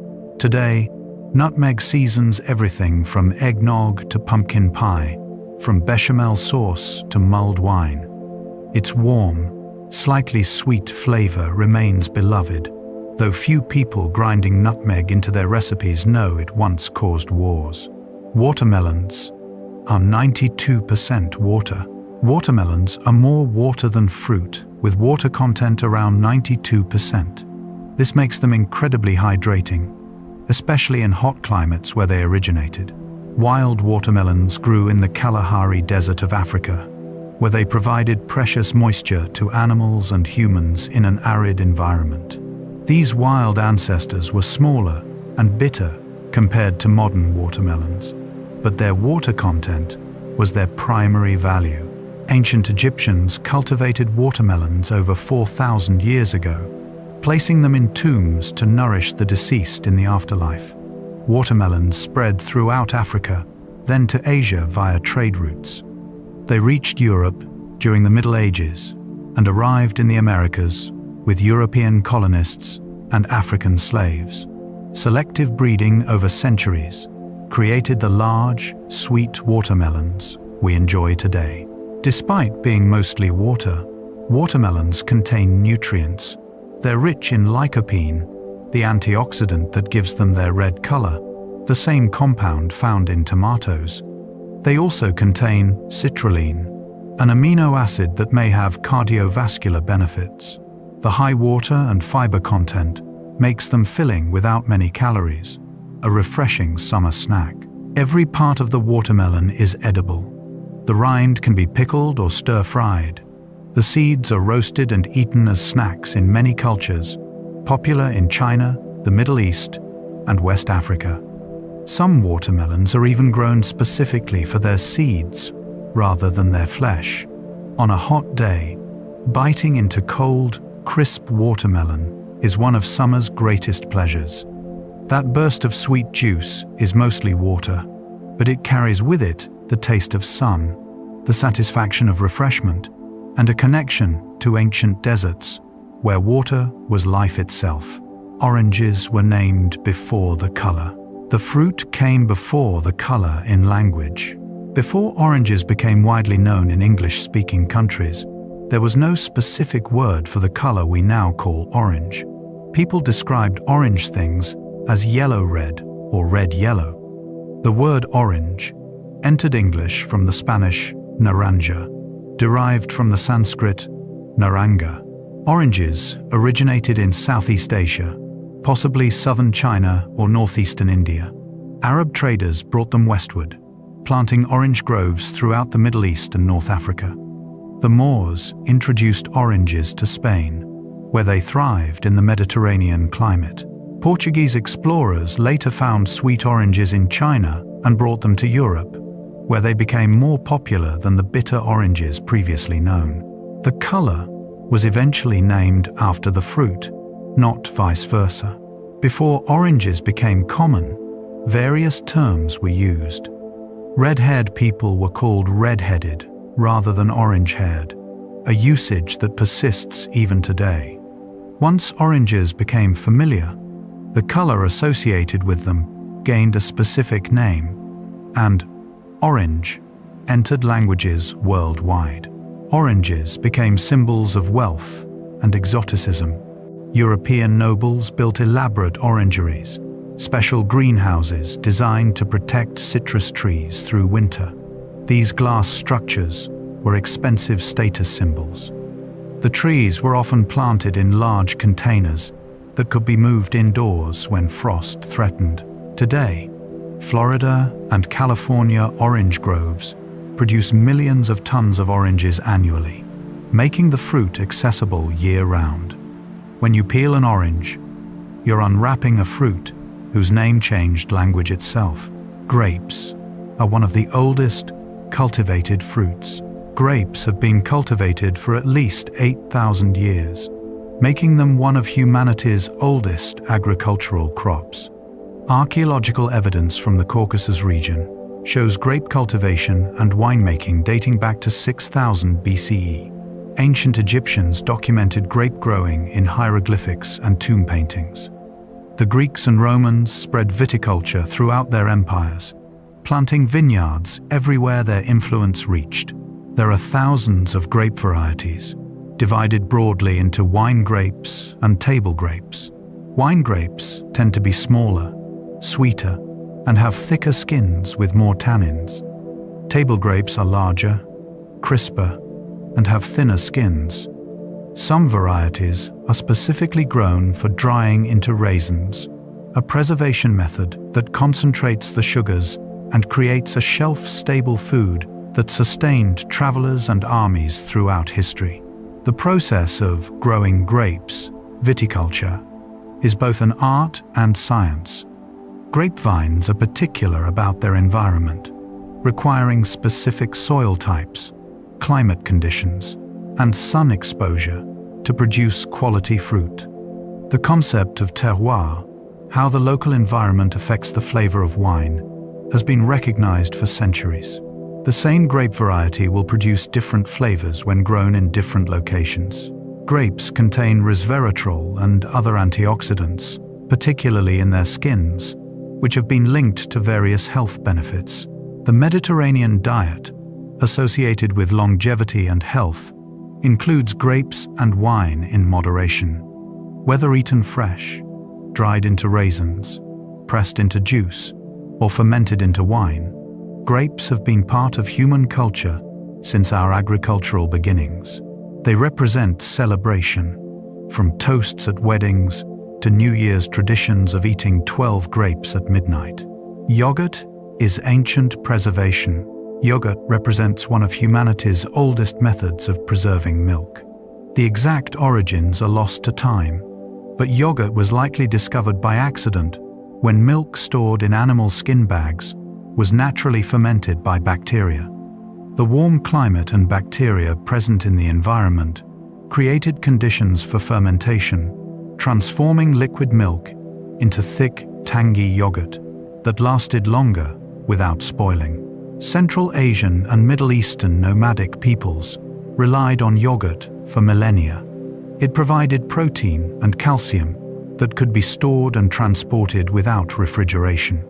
Turkish, Persian, Indian, and Balkan cultures all developed rich traditions around yogurt, incorporating it into savory dishes, drinks like lassi and ayran, and desserts. The word yogurt comes from Turkish, though the food predates the name by thousands of years. Yogurt's health benefits were recognized long before the science was understood. In the early 20th century, Russian microbiologist Elie Mechnikov noticed that Bulgarian peasants who consumed large amounts of yogurt lived longer, healthier lives. He isolated Lactobacillus bulgaricus, one of the bacteria responsible for fermenting milk into yogurt, and promoted yogurt as health food. This sparked yogurt's popularity in Western Europe and eventually worldwide. The fermentation process breaks down lactose, making yogurt easier to digest for many people with lactose intolerance. The live cultures, probiotics, support digestive health. Different cultures use different bacterial strains and fermentation methods, creating varying textures and flavors. Greek yogurt is strained to remove whey, making it thicker and higher in protein. Icelandic skaya is even more concentrated. Bulgarian yogurt has its own distinctive tang. From breakfast bowls to marinades, from smoothies to sauces, yogurt shows how bacterial fermentation transforms the temporary into the lasting. Sugar was called white gold. Sugar was so valuable in medieval Europe that it was called white gold, affordable only to the wealthy. Native to New Guinea, sugarcane spread slowly across Asia and the Middle East. Arab traders brought it to Europe, where it remained an expensive luxury for centuries. Most Europeans relied on honey as their primary sweetener, while sugar was reserved for the rich and used almost like medicine. The European colonization of tropical regions transformed sugar from luxury to commodity. Sugarcane plantations were established in the Caribbean, Brazil, and later other tropical colonies. These plantations relied heavily on enslaved labor, first of indigenous peoples, then primarily Africans, transported through the horrific Middle Passage. The sugar trade became deeply intertwined with slavery, one of history's darkest chapters. As production increased through this brutal system, sugar prices fell, making it accessible to working-class Europeans by the 18th and 19th centuries. Tea and coffee, bitter drinks that had recently arrived in Europe, became palatable when sweetened, and sugar consumption skyrocketed. By the 20th century, sugar was ubiquitous, added to countless processed foods beyond just desserts. The sugar beet, discovered to contain similar sugars to sugarcane, provided an alternative source in temperate climates. This made Europe less dependent on tropical imports. Today, sugar comes equally from sugarcane and sugar beets. Modern concerns about sugar focus on overconsumption and health effects. Diabetes, obesity, and dental problems are linked to excessive sugar intake. The substance once precious as gold is now so cheap and abundant that it's become a public health concern. The story of sugar is one of desire, exploitation, industrialization, and the complex consequences of abundance. Sesame seeds open automatically. The phrase "open sesame" from Arabian Nights may reference how sesame seed pods burst open when mature, scattering seeds everywhere. This characteristic made sesame slightly challenging to harvest traditionally, requiring careful timing to catch the seeds before they dispersed. Modern varieties have been bred with pods that remain closed, making mechanical harvesting easier. Sesame is one of the oldest oilseed crops, cultivated for over 3,000 years. It likely originated in India or Africa, spreading throughout Asia and the Middle East. Ancient Babylonians used sesame oil for cooking and lamp fuel. It was traded along the Silk Road and appears in early Hindu myths as a symbol of immortality. In many Middle Eastern and Asian cultures, sesame retains ceremonial and nutritional significance. The seeds are tiny but nutrient-dense, containing protein, healthy fats, fiber, and minerals like calcium and iron. They're used whole or ground into tahini, a paste that forms the base of hummus and numerous sauces. Sesame oil, particularly the toasted variety common in Asian cooking, adds distinctive flavor. The seeds top hamburger buns, bagels, and bread worldwide. Halva, a confection made from tahini and honey or sugar, appears in many cultures, from the Middle East to India to the Balkans. Black sesame seeds, unhulled and with a stronger, nuttier flavor, are prized in Asian cuisines for both taste and appearance. They're ground into black sesame paste for desserts or sprinkled whole on dishes for contrast. White sesame seeds are actually natural seeds, with the hull removed. Both types have been opening their pods and spreading their seeds for millennia, waiting for humans to discover their value and carry them across the world. Ketchup started as fish sauce. The ketchup we know today, thick, sweet, tomato-based, bears little resemblance to its ancestor. The word ketchup likely comes from the Chinese ketchup, a fermented fish sauce. British sailors encountered similar fermented sauces in Southeast Asia and brought the concept back to Europe. Early European ketchups were thin, salty sauces made from anchovies, mushrooms, walnuts, or other ingredients, anything but tomatoes. Tomato ketchup emerged in America in the early 19th century. As tomatoes gained acceptance as food, various cooks experimented with tomato-based sauces. These early tomato ketchups were often homemade, thin, and varied widely in flavor. They contained less sugar than modern versions and spoiled quickly without proper preservation. Henry J. Heinz revolutionized ketchup in the late 1800s. His company developed a thick, sweet tomato ketchup with a long shelf life, using ripe tomatoes, vinegar, sugar, and spices. The distinctive narrow-necked glass bottles became iconic. Heinz advertised his ketchup as pure and wholesome at a time when many food products contained questionable additives.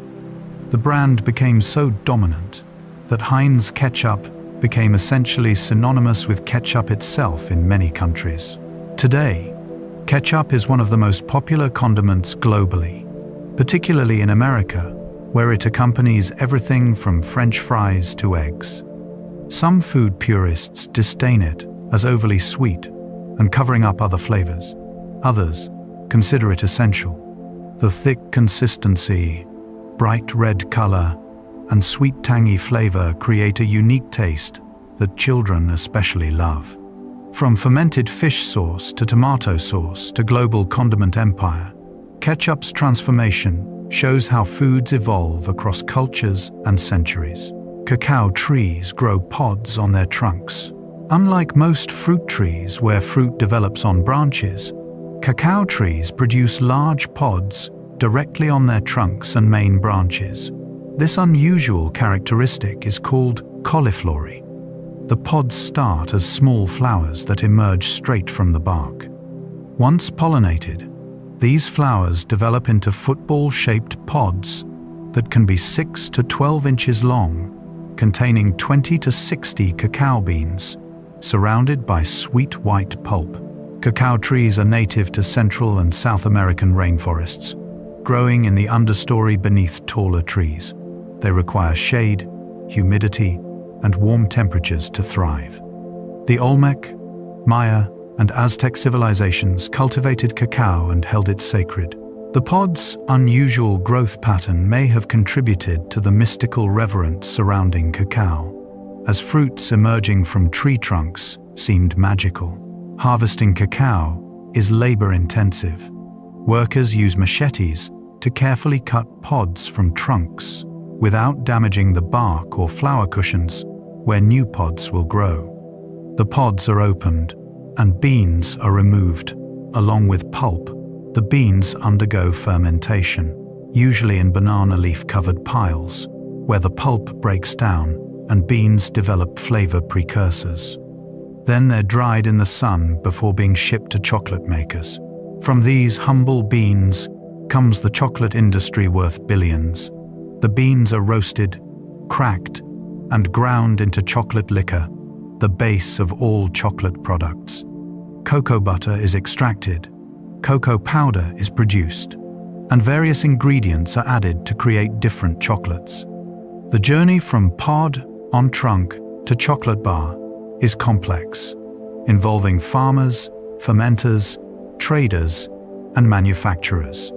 When you bite into chocolate, you're experiencing the transformed seeds of pods that grew straight from a tree's trunk, a botanical oddity that became one of the world's most beloved treats.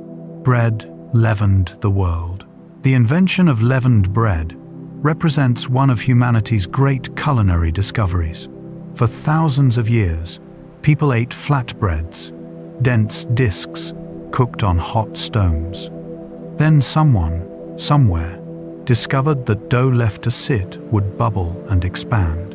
When baked, this dough became lighter, softer, more digestible, and more flavorful than flatbread. Wild yeasts from the air had colonized the dough, feeding on the sugars and producing carbon dioxide that created air pockets. Ancient Egyptians are often credited with mastering leavened bread. They recognized that saving a bit of yesterday's risen dough to mix into today's fresh dough would make the new batch rise reliably. This was the first sourdough starter, maintained and passed down through generations. Egyptian bakers developed dozens of bread types, and bread became so integral to their society that workers were paid partly in bread rations. The Greeks and Romans adopted bread making from the Egyptians and spread it throughout Europe. Roman professional bakers, pastores, formed guilds and were respected citizens. The white bread made from refined flour was reserved for the wealthy, while brown bread from whole grain flour fed the poor. This class distinction around bread types persisted for centuries. The Industrial Revolution mechanized bread production. Commercial yeast was isolated and sold, replacing sourdough starters in many bakeries. Sliced bread, introduced in 1928, became so popular that the best thing since sliced bread became an idiom for anything excellent. Today, bread remains a staple for billions. Whether risen with commercial yeast, sourdough starter, or chemical leavening like baking powder, leavened bread represents the transformation of simple ingredients through controlled fermentation into something far greater than the sum of its parts. Figs require tiny wasps. Figs have one of nature's most fascinating pollination relationships. Unlike most fruits that develop from pollinated flowers, figs are actually inverted flowers. What we think of as the fruit is a hollow receptacle with flowers blooming inside. These flowers cannot self-pollinate, and the tree cannot reproduce without a specific species of tiny fig wasp. Female fig wasps enter the fig through a tiny opening, losing their wings in the process. Inside, they lay eggs and pollinate flowers simultaneously. The wasp dies inside the fig. Her offspring develop, mate inside the fig, and the next generation of females emerges carrying pollen. They fly to new figs to repeat the cycle. The male wasps, born without wings, never leave the fig where they hatched. This relationship is so specific that each fig species has its own wasp species, and neither can survive without the other. It's co-evolution at its finest. Two species so interdependent, they function as a single system. For humans eating figs, the wasp's remains are broken down by enzymes inside the fig, becoming part of the fruit. By the time you eat a fig, no wasp bodies remain intact, just protein absorbed into the fruit. Figs have been cultivated for thousands of years, making them one of the earliest agricultural crops. Dried figs could be stored and transported, providing nutrition through seasons and on long journeys. Fresh figs are delicate and don't ship well, making them a local treat in fig-growing regions. Their sweet, jammy interior and slightly chewy texture are beloved in both sweet and savory dishes, from cheese plates to salads to desserts.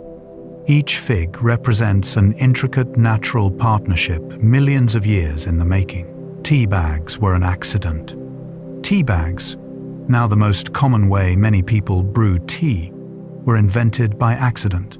In 1908, New York tea merchant Thomas Sullivan sent tea samples to customers in small silk bags.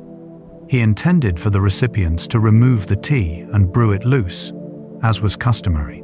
Instead, customers found it convenient to brew the tea directly in the bags, and they requested more tea in bags. Sullivan realized he had stumbled onto something and began producing tea bags intentionally, switching from silk to gauze and later to paper. The convenience of tea bags made tea accessible to people who found loose-leaf brewing too complicated. You didn't need special equipment or knowledge, just hot water and a cup. During World War II, tea bags were included in soldiers' rations, further popularizing them. Traditional tea enthusiasts often disparage tea bags, arguing they contain lower-quality tea dust and fannings rather than whole leaves. The small bag constrains the tea leaves, preventing them from expanding fully and releasing their complete flavor. This criticism has merit for cheap tea bags. However, modern premium tea bags contain quality tea, and some use pyramid-shaped bags with more space for leaves to expand. The debate between loose-leaf and bagged tea continues. Loose-leaf advocates point to superior flavor and the ritual of proper tea preparation. Tea bag defenders appreciate convenience and consistency. Some cultures never adopted tea bags, maintaining traditional brewing methods. Others embraced them fully. Whether brewed from bags or loose leaves, tea remains the world's most popular beverage after water. The accidental invention of tea bags democratized tea drinking, making it simpler and faster, even if purists lament what was lost in translation. Pomegranates symbolize prosperity. Pomegranates have symbolized fertility, prosperity, and eternal life across numerous cultures for thousands of years. The fruit's multitude of seeds, encased in jewel-like arils, made it a natural symbol of abundance and fertility. Ancient Persians believed pomegranates granted invincibility. Greeks associated them with Persephone, whose consumption of pomegranate seeds bound her to the underworld for part of each year, explaining the seasons. In Judaism, pomegranates are one of the 7 species mentioned in the Torah. Tradition holds that each pomegranate contains 613 seeds, corresponding to the 613 commandments in the Torah, though actual seed counts vary. Pomegranates appear in religious art and architecture, decorating synagogues and adorning ceremonial objects. During Rosh Hashanah, the Jewish New Year, eating pomegranate seeds symbolizes the hope for a fruitful year. In Christianity, pomegranates represent resurrection and eternal life, appearing in religious paintings alongside other symbolic fruits. Islamic tradition holds that pomegranates from paradise are the most delicious fruit, and they're mentioned multiple times in the Quran. The fruit appears in Persian and Middle Eastern art, architecture, and poetry as a symbol of love, beauty, and abundance. Nutritionally, pomegranates justify their symbolic status. They're rich in antioxidants, vitamins, and fiber. The arils provide bursts of sweet tart juice when bitten. Eating a pomegranate requires patience and care, separating the arils from bitter white membrane. Some people find this meditative, others frustrating. Pomegranate juice has become popular for its health benefits, though it can be quite expensive due to the labor involved in extracting juice from so many small arils. From ancient symbolism to modern superfood, pomegranates continue to represent abundance and life. Salt mines look like underground cathedrals. Deep beneath Earth's surface lie massive salt deposits, remnants of ancient seas that evaporated millions of years ago. When these salt deposits are mined, they create vast underground chambers that resemble cathedrals. The Wieliczka salt mine in Poland, operational since the 13th century, extends over 180 miles of tunnels and chambers. Miners carved chapels, sculptures, and even chandeliers entirely from salt over the centuries. Salt mining was dangerous, back-breaking work. Miners spent their entire lives underground, sometimes never seeing daylight for months, yet they created beauty in the depths. In Wieliczka, the Chapel of Street Kinga, carved from salt, features intricate altarpieces and reliefs. The salt is naturally white and crystalline, catching light and creating ethereal atmospheres. The mine is now a UNESCO World Heritage Site and tourist attraction. Other salt mines worldwide show similar grandeur. The Sifto salt mine beneath Lake Huron in Canada covers an area the size of 30,000 football fields. The Kura salt mine in Pakistan, one of the world's oldest, features pink and red salt formations. The Salina Turda in Romania has been converted into an underground amusement park with a Ferris wheel and mini golf, all inside a massive salt cavern. Salt's importance throughout history explains why humans excavated these massive underground spaces. Before modern mining equipment, salt was extracted by hand with pickaxes and chisels. Workers risked collapses, bad air, and flooding.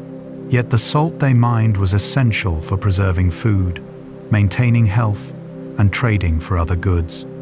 These underground cathedrals of salt are monuments to both human need and human perseverance. They remind us that beneath our feet lie resources that sustained civilizations and created hidden wonders. Vanilla extract requires months to make. Real vanilla extract, the kind labeled pure in stores, takes months to produce. After vanilla beans are harvested and cured, a process that already takes months, they're chopped and soaked in alcohol. The alcohol slowly extracts the vanilla compounds from the beans, including vanillin, the primary flavor compound, along with hundreds of other aromatic molecules that create vanilla's complex flavor profile. Commercial producers usually soak vanilla beans in alcohol for several months, often 6 or more, occasionally replenishing with fresh beans to ensure extraction continues. The ratio of beans to alcohol is carefully controlled to meet legal requirements for vanilla extract strength. Homemade vanilla extract follows the same principle, but often takes even longer, as home extractors typically don't have access to industrial extraction methods that can speed the process.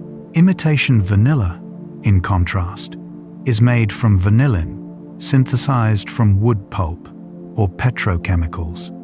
It's much cheaper and faster to produce than real vanilla extract, but it lacks the complexity of real vanilla. Real vanilla contains over 200 different compounds that contribute to its flavor, while imitation vanilla is essentially just one compound. The difference is noticeable in side-by-side comparisons, though in heavily spiced or flavored baked goods, the distinction becomes less apparent. The time and labor involved in producing vanilla, from hand-pollinating flowers to curing beans to months-long extraction, explains why real vanilla is expensive. When a recipe calls for vanilla extract and you add a teaspoon, you're adding the result of months or years of work by multiple people across the globe. That tiny amount of brown liquid carries the essence of an orchid's seed pod, transformed through human patience and knowledge into one of the world's most beloved flavors. Cashews grow outside their fruit. Cashews have one of the most unusual growth patterns in the plant world. The cashew nut, technically a seed, grows outside its fruit, hanging beneath a pear-shaped structure called a cashew apple. The cashew apple is actually the swollen stem of the cashew flower, while the seed develops in a kidney-shaped shell that dangles below it. Cashew apples are edible and juicy, with a sweet, somewhat astringent flavor. In regions where cashews grow, particularly Brazil, India, and Africa, cashew apples are eaten fresh, made into juice, fermented into vinegar, or distilled into liquor. However, cashew apples bruise easily and don't ship well, so they're rarely seen outside cashew-growing regions. Most of the world only knows the nut, not realizing there's a fruit attached. Processing cashews is challenging and potentially dangerous. The shell contains urushiol, the same toxic oil found in poison ivy. Contact with this oil causes severe skin reactions. Workers must roast or steam the shells to neutralize the toxin before cracking them open to extract the cashew nut. This processing is labor-intensive and typically done by hand. Poor working conditions and low wages in some cashew processing regions have raised ethical concerns about the industry. Once processed, cashews are versatile. They're eaten, roasted, and salted as snacks, ground into cashew butter, or made into cashew milk as a dairy alternative. Cashews are softer and sweeter than most nuts, with a buttery texture that makes them excellent for making vegan cream sauces when blended with water. Indian cuisine uses cashews extensively in curries and desserts. The next time you eat a cashew, remember its unusual origin, dangling beneath the fruit, wrapped in a toxic shell, requiring careful processing to become the creamy snack we enjoy. Quinoa was the gold of the Incas. Quinoa, pronounced quinoa, was so important to the Inca civilization that they called it the mother grain, or gold of the Incas. For thousands of years, Andean peoples cultivated quinoa at high altitudes where few other crops could grow. The plant thrives in harsh conditions, tolerating poor soil, frost, drought, and high altitude. These characteristics made it invaluable in the Andes Mountains. The Incas held quinoa sacred. The emperor traditionally planted the first seeds of the season, using golden tools in ceremonial observance. Spanish conquistadors, failing to recognize quinoa's value and attempting to suppress indigenous culture, discouraged quinoa cultivation in favor of European grains. Quinoa nearly fell into obscurity, maintained only by indigenous communities in remote areas. Quinoa's rediscovery and recent popularity stem from its nutritional profile. It's a complete protein, containing all 9 essential amino acids. Unlike most plant foods, it's high in fiber, vitamins, and minerals. It's naturally gluten-free. These qualities made quinoa popular among health-conscious consumers worldwide in the 2000s. This surge in demand dramatically increased quinoa prices, benefiting some Andean farmers, but also creating concerns about food security in regions where quinoa was traditionally a staple. Technically, quinoa isn't a grain at all. It's the seed of a plant related to spinach and beets, but it's cooked and eaten like a grain, making it a pseudo-cereal. It has a slightly nutty flavor and becomes fluffy when cooked properly. Today, quinoa is grown not just in South America, but also in North America and Europe. The ancient Incas' sacred crop has become a global health food, its seeds carrying forward a tradition thousands of years old. Soy sauce is fermented for years. Traditional soy sauce is made through a fermentation process, that can last months or even years. The process begins with soybeans and wheat, which are steamed and mixed with specific mold cultures, usually Aspergillus.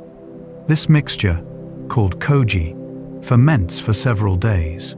Then, it's mixed with salt water and transferred to large fermentation tanks or barrels where it ages.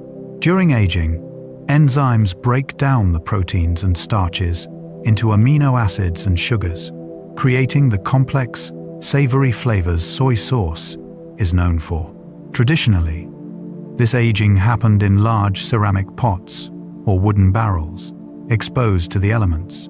The temperature fluctuations of seasons contributed to flavor development. Some premium soy sauces age for 3 to 5 years, developing deeper, more nuanced flavors. Chinese soy sauce and Japanese shoyu have slightly different production methods and flavor profiles, though both follow the basic fermentation principle. Dark soy sauce is aged longer and often has molasses added, making it thicker and slightly sweet. Light soy sauce is thinner and saltier. Tamari is Japanese soy sauce made with little or no wheat, making it suitable for gluten-free diets.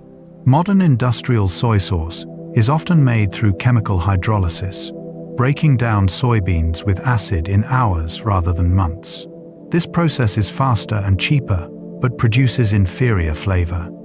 Many additives, including caramel coloring and corn syrup, might be added to approximate the flavor of traditionally brewed soy sauce.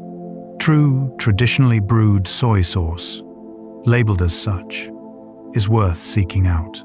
The depth of flavor achieved through patient fermentation cannot be replicated by shortcuts. Each drop represents months of transformation, simple ingredients becoming complex through time, microorganisms, and human knowledge passed down through generations. Pistachios open when ripe.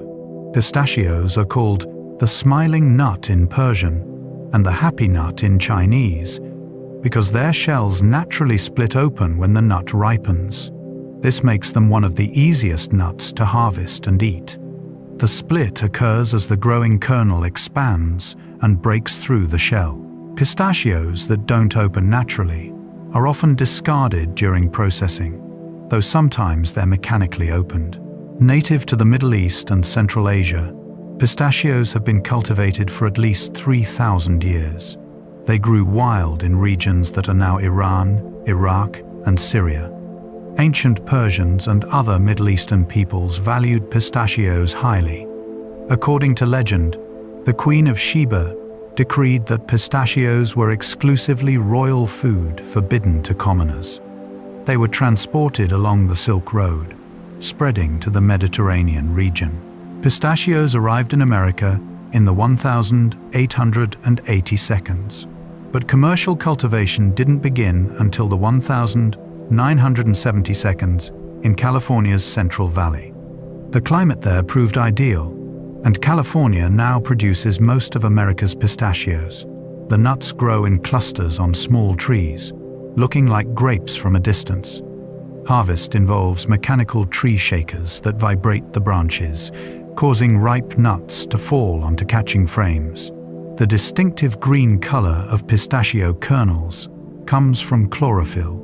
The intensity of the color varies by variety and growing conditions. Iranian pistachios tend to be greener than California pistachios. The flavor is delicate, slightly sweet, with a hint of pine. Pistachios are eaten, roasted, and salted as snacks, used in desserts like baklava and gelato, ground into pistachio butter, or made into pistachio paste for confections. Each smiling shell opens to reveal a nut that's traveled from ancient Persia to modern snack bowls worldwide. Dark chocolate is healthier than milk chocolate. Dark chocolate contains higher percentages of cacao and lower amounts of sugar and milk than milk chocolate, making it healthier in moderation. Cacao contains flavonoids, antioxidants that may support heart health, reduce inflammation, and improve blood flow. The higher the cacao percentage, generally the more flavonoids present. Dark chocolate, with 70% cacao or higher, is considered best for health benefits. Milk chocolate, by contrast, contains more sugar and milk solids, diluting the cacao concentration. It's sweeter and creamier, but offers fewer of the beneficial compounds found in cacao.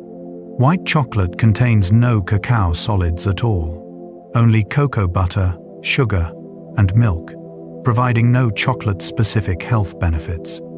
It's essentially a confection that tastes like chocolate, but lacks the plant compounds that make chocolate potentially beneficial. The bitterness of dark chocolate comes from cacao's natural flavors, which aren't inherently sweet.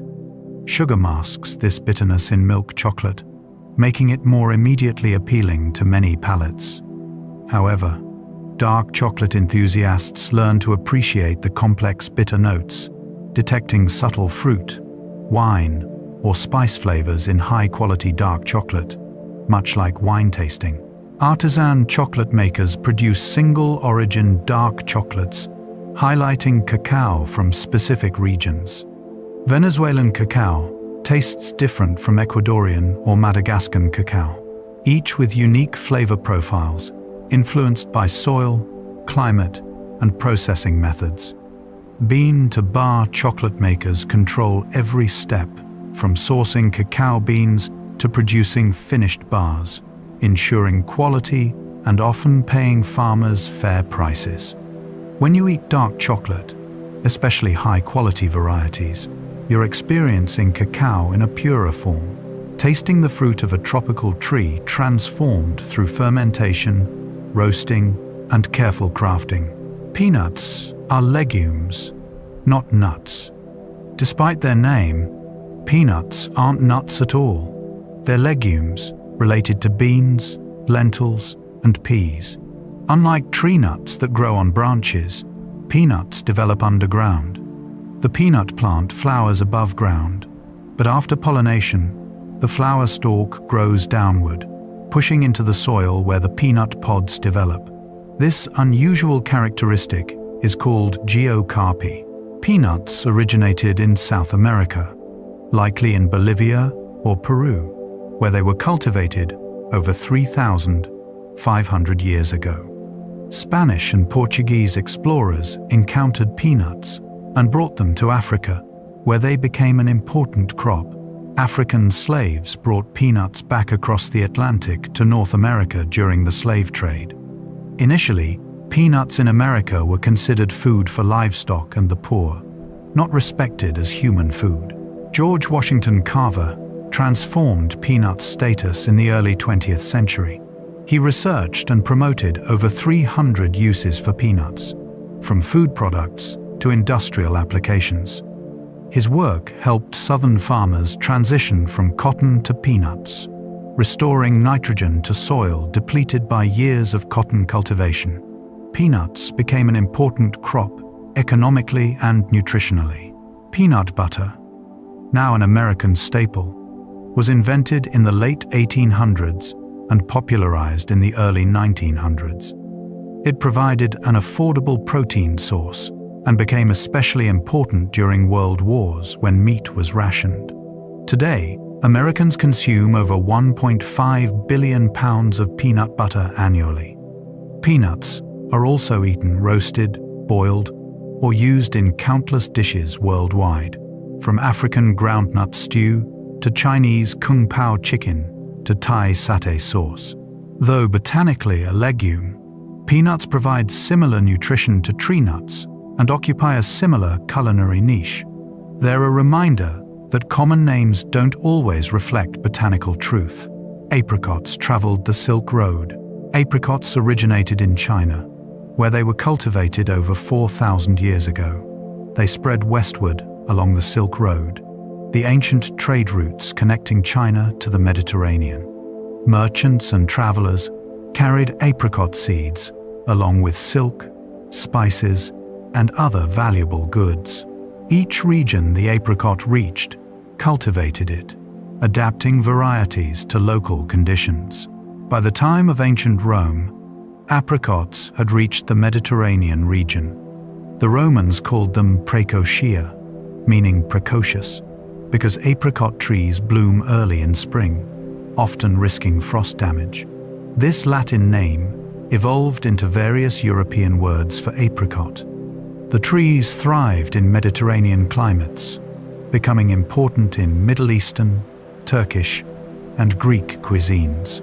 Spanish missionaries brought apricots to California in the 18th century, planting them at missions up and down the coast. California's climate proved ideal, and the state became a major apricot producer. Fresh apricots are delicate, with a short season and limited shelf life. This explains why dried apricots are more common than fresh in many regions. Drying concentrates the sugars, creating a chewy, sweet, dried fruit that lasts months. Apricot kernels, the seeds inside the pits, are eaten in some cultures, but contain amygdalin, which releases cyanide when digested.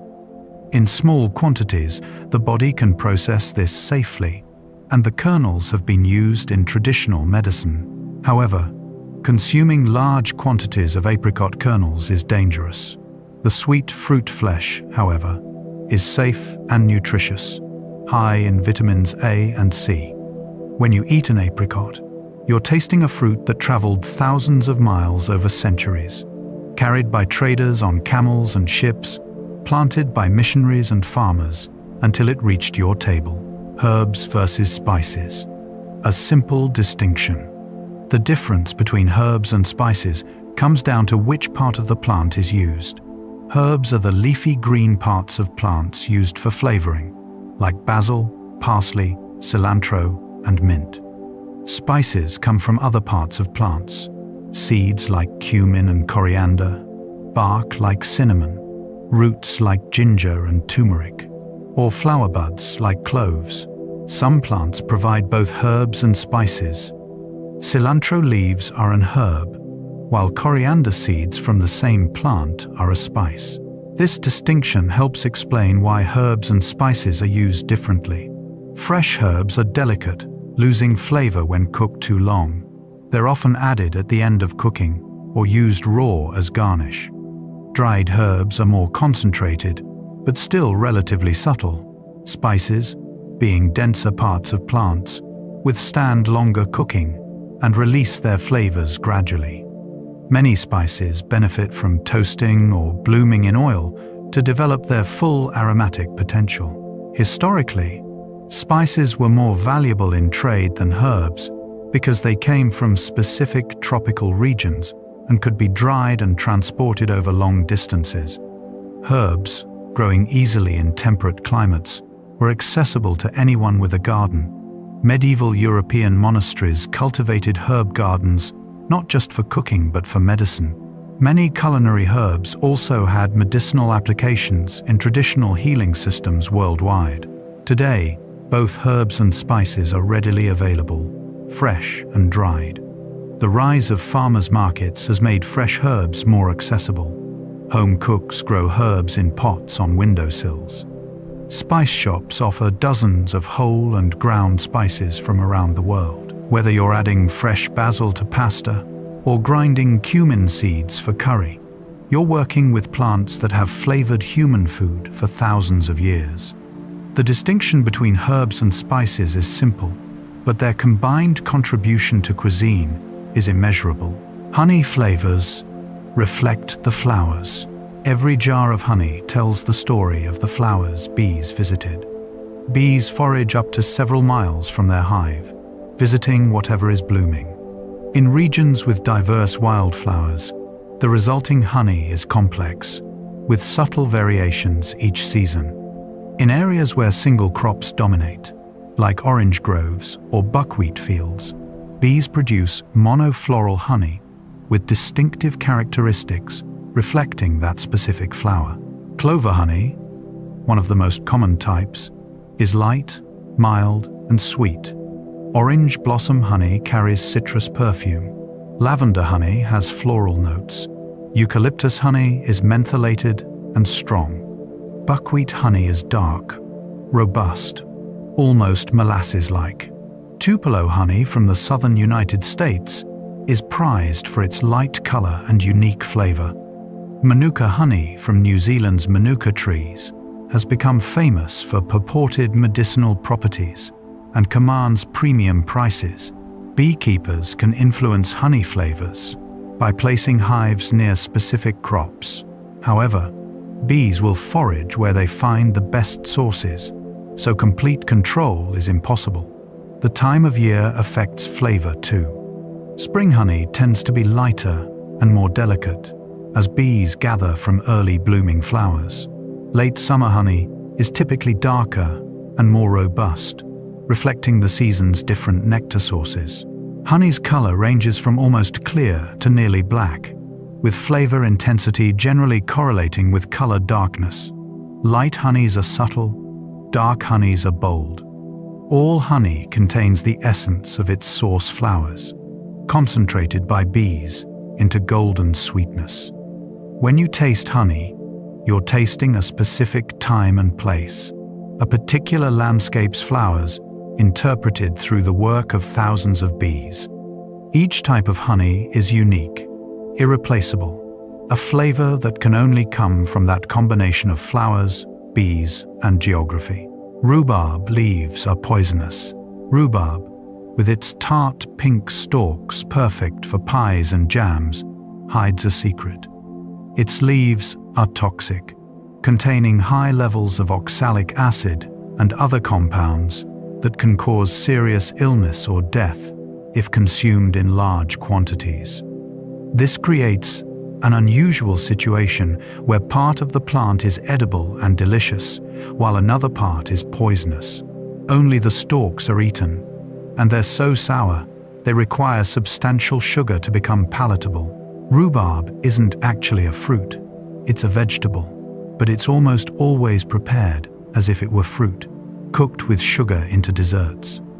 Strawberry rhubarb pie is a classic American combination, the strawberry's sweetness balancing the rhubarb's tartness. Rhubarb grows easily in cold climates, thriving where many fruits struggle. It was one of the first fruits available in spring in northern regions, making it especially valuable before modern transportation brought year-round access to produce. English and American gardens traditionally included rhubarb patches, and forcing rhubarb indoors in dark sheds created tender, sweeter stalks that were delicacies.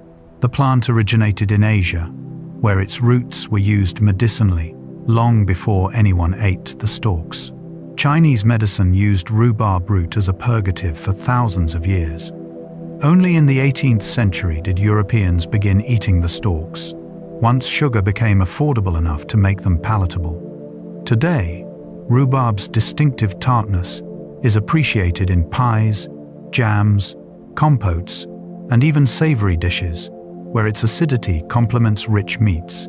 Just remember, stalks only, never the leaves. Eggs can be preserved for months. Before refrigeration, people developed numerous methods to preserve eggs. Fresh eggs, protected by a natural coating called the bloom, can last weeks at cool room temperature. Washing eggs removes this protective layer, which is why American eggs require refrigeration, while European eggs, often unwashed, don't. But to extend storage even further, various preservation techniques were developed. Water glassing was a popular method, where eggs were submerged in a solution of sodium silicate, effectively sealing the pores in the shell and preventing air and bacteria from entering. Eggs preserved this way could last 6 months to a year. Other methods included coating eggs in fat, oil, or wax, or packing them in salt, sawdust, or lime water.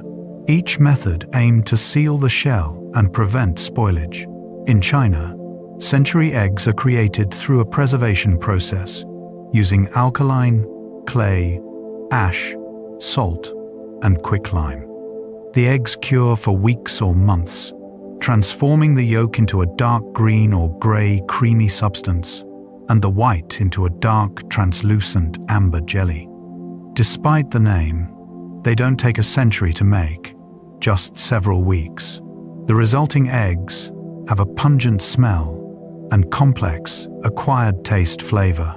Modern refrigeration has made most preservation methods obsolete, but understanding them reminds us that food storage was once a critical survival skill. Every season's abundance had to be preserved to survive lean months.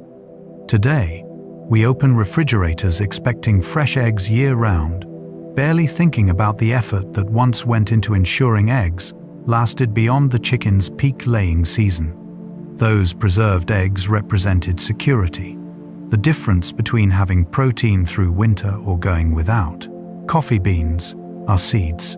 Coffee beans aren't beans at all. They're the seeds of coffee cherries, the fruit of the coffee plant. Each cherry typically contains 2 seeds facing each other with their flat sides together. These seeds are what we call coffee beans. When you see coffee growing, you see trees or shrubs covered in bright red or purple cherries, not beans hanging from branches. Coffee cherries are picked, processed to remove the fruit flesh, and the seeds are dried. There are 2 main processing methods. Wet processing involves removing the fruit flesh immediately after picking, fermenting to remove remaining pulp, then drying the seeds. Dry processing involves drying the entire cherry, then removing the dried fruit flesh, a method that often produces fruitier, more complex flavors in the final coffee. The seeds are then roasted, transforming them from green to brown, while developing the flavors we recognize as coffee. Light roasts preserve more of the bean's original characteristics and have higher caffeine content. Dark roasts develop deeper, more caramelized flavors but have slightly less caffeine. The roasting process involves hundreds of chemical reactions, creating the complex aromatics that make coffee so appealing. What we casually call a coffee bean is actually a seed that's been processed, roasted, ground, and brewed. The journey from coffee cherry on a tree to steaming cup of coffee involves farmers, processors, roasters, and baristas, each contributing to the final flavor. The bean terminology is so ingrained that few people stop to think about the cherry it came from, the fruit that once surrounded this seed, providing it with nutrients and protection until it was ready to create a new coffee plant, or, in our case, a delicious morning brew. Cauliflower comes in many colors. While white cauliflower is most common, the vegetable actually comes in several colors. Purple cauliflower contains anthocyanins, the same antioxidants found in red wine and berries. Orange cauliflower is high in beta-carotene, providing more vitamin A than white varieties. Green cauliflower, or broccoflower, is a cross between broccoli and cauliflower. There's even a lime green variety called Romanesco, with a fractal-like, spiraling appearance.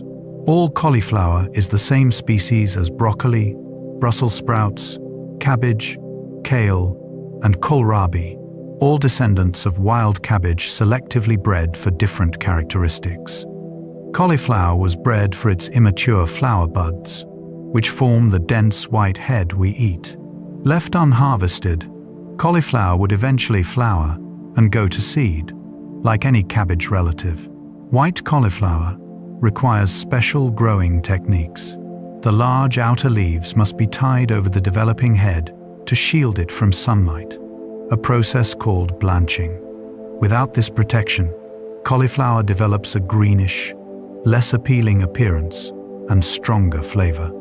Colored varieties don't require blanching, making them easier to grow, though they've only recently gained popularity in mainstream markets. Cauliflower's mild flavor makes it versatile.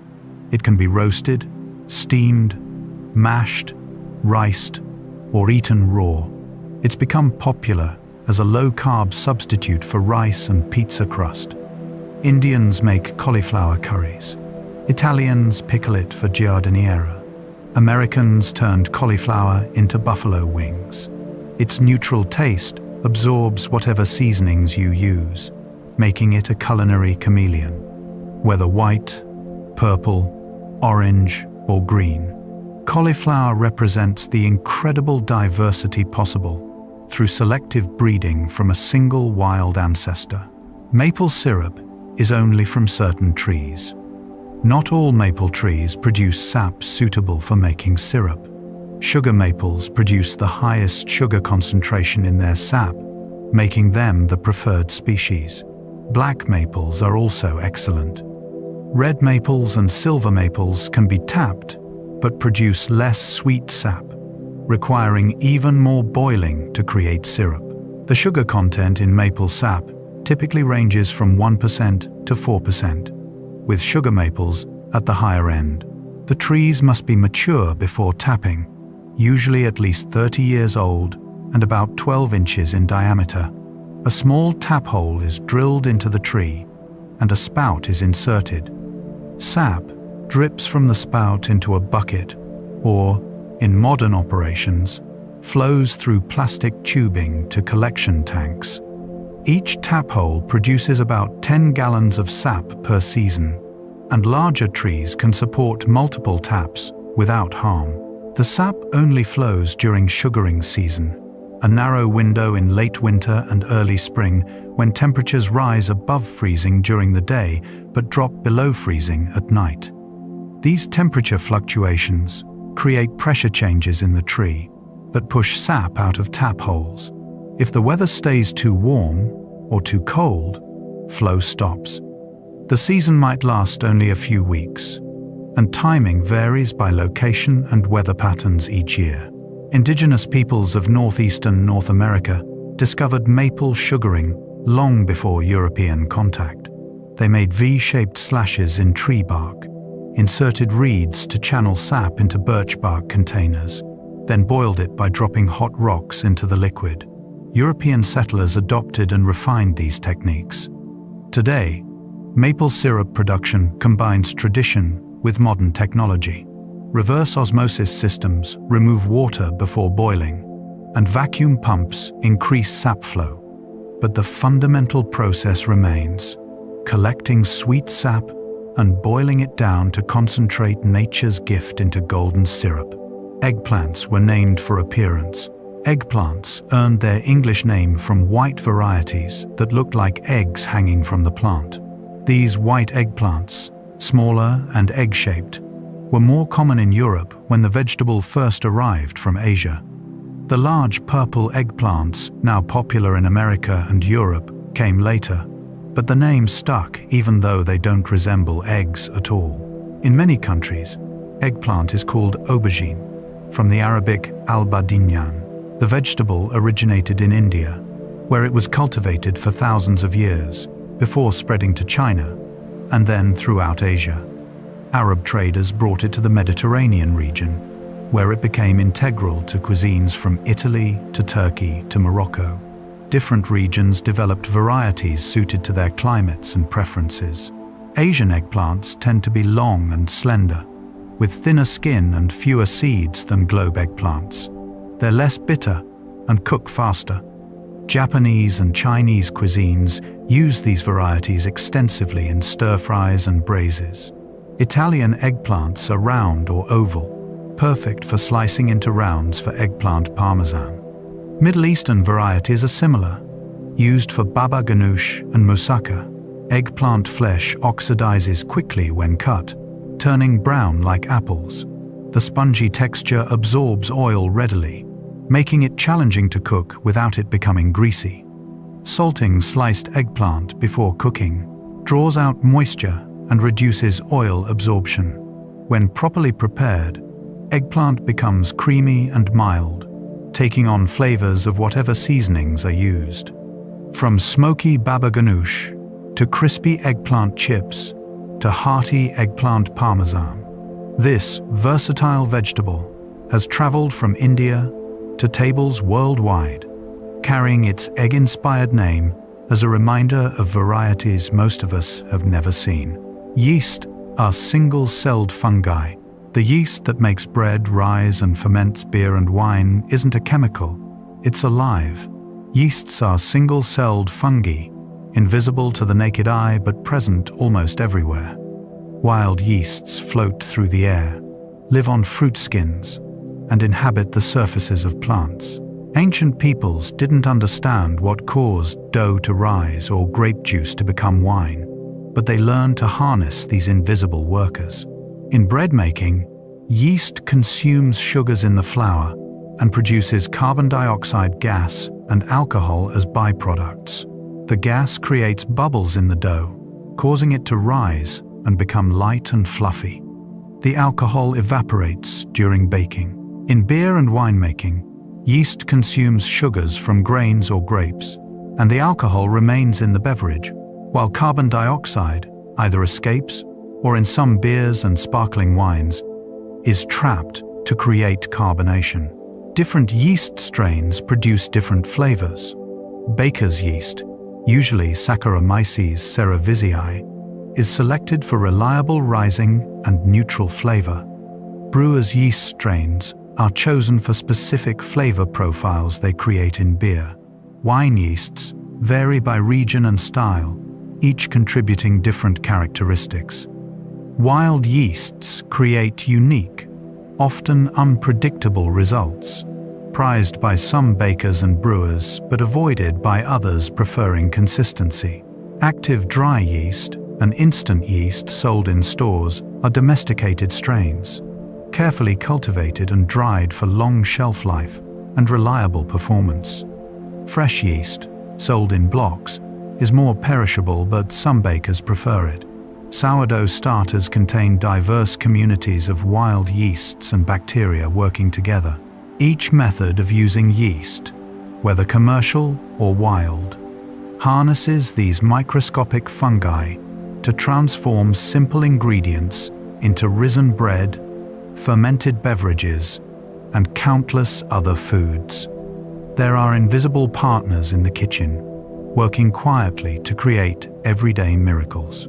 Peaches are in the rose family. Peaches, along with many of our favorite fruits, belong to the rose family, Rosaceae.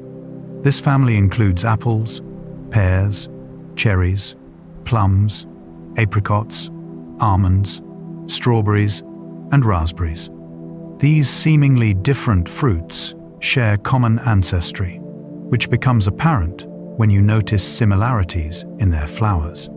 Apple blossoms, cherry blossoms, and strawberry flowers all have 5 petals arranged similarly, a family characteristic. Peaches originated in China, where they've been cultivated for over 4,000 years. They symbolize immortality and unity in Chinese culture.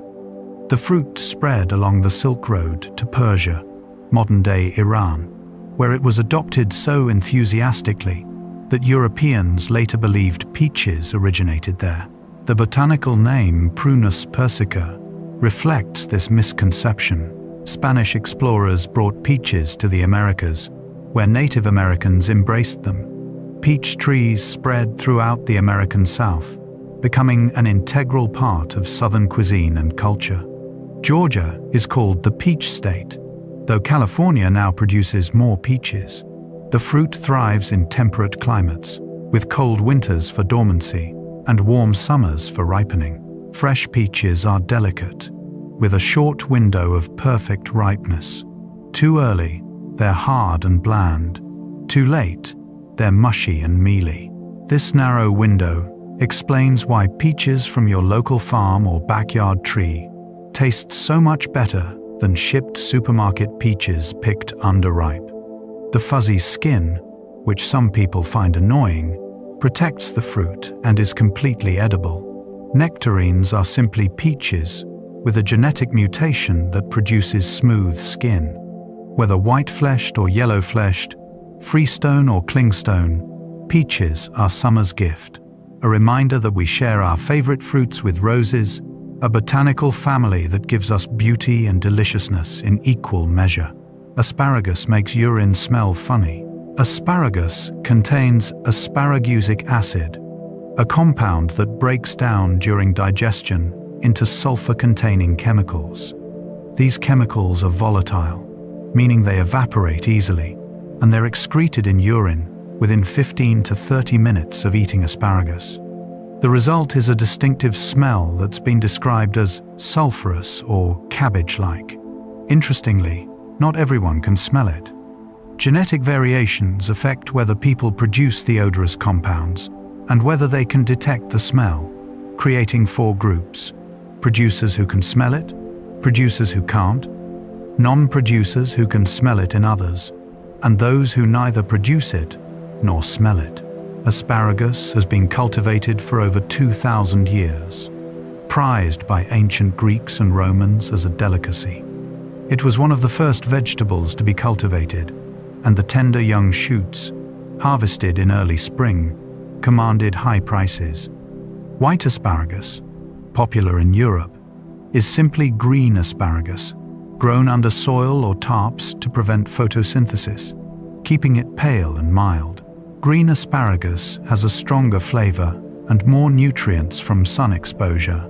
The vegetable takes patience to grow. Newly planted asparagus crowns shouldn't be harvested for 2 to 3 years as they establish themselves. But once established, an asparagus bed can produce for 15 to 30 years, sending up tender spears each spring. The spears are actually the young shoots of the plant. If left unharvested, they grow into tall, ferny plants. Asparagus is nutritionally impressive, low in calories but high in vitamins K, A, C, and folate. Whether roasted, grilled, steamed, or eaten raw in salads, asparagus signals spring's arrival. The distinctive post-asparagus urine smell might be awkward, but it's a harmless curiosity, a reminder that what we eat doesn't just nourish us, but can produce unexpected effects, detected or not, depending on our individual genetics. Ancient Romans loved garum. Garum was a fermented fish sauce beloved throughout the Roman Empire, used as ubiquitously as salt. Made from fish, intestines, and blood mixed with salt and left to ferment in the sun for months, garum underwent enzymatic breakdown that created a clear, amber liquid with a complex, savory flavor. Romans added garum to nearly everything: vegetables, meats, desserts, even wine. Different grades existed, from expensive garum made from specific fish to cheap versions available to the masses.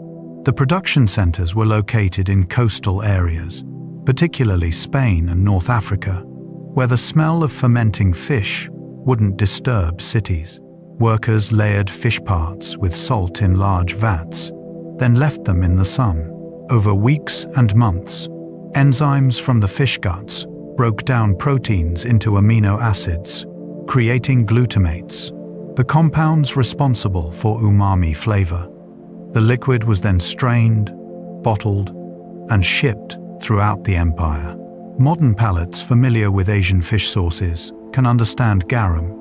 Thai nam pla, Vietnamese nuoc mam, and Filipino patis are all fermented fish sauces used similarly to ancient garum.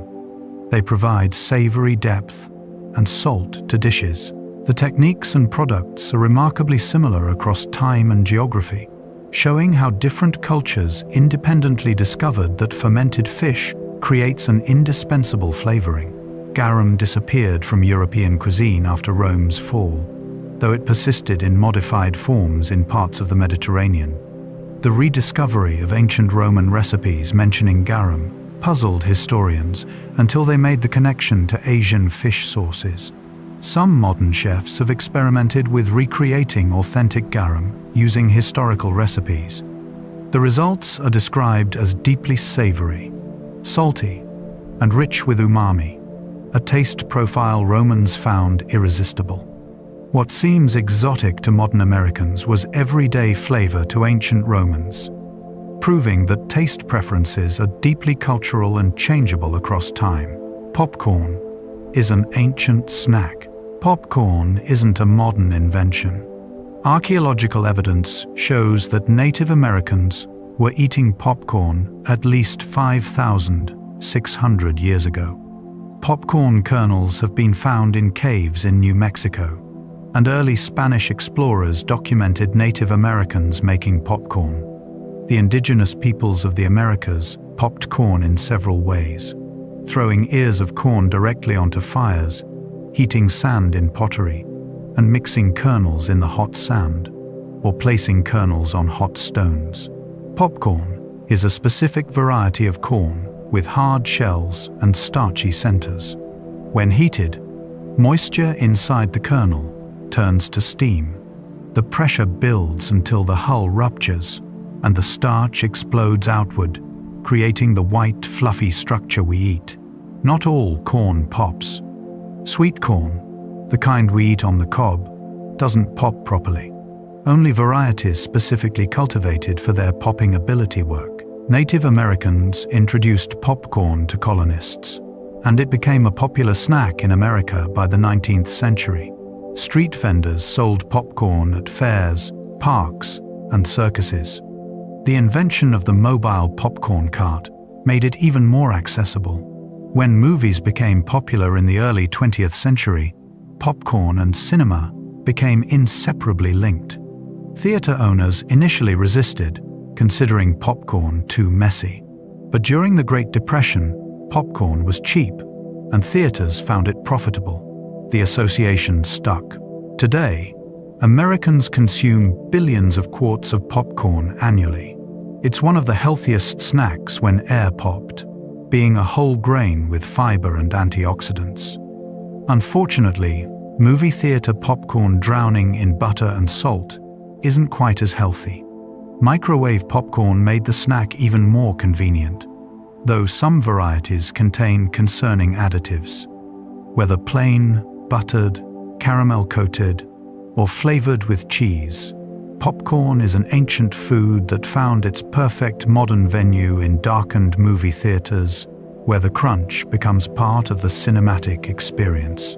Lemons don't grow true from seed. If you plant a lemon seed, the tree that grows probably won't produce lemons identical to the one the seed came from. Most citrus, including lemons, are hybrids that don't breed true.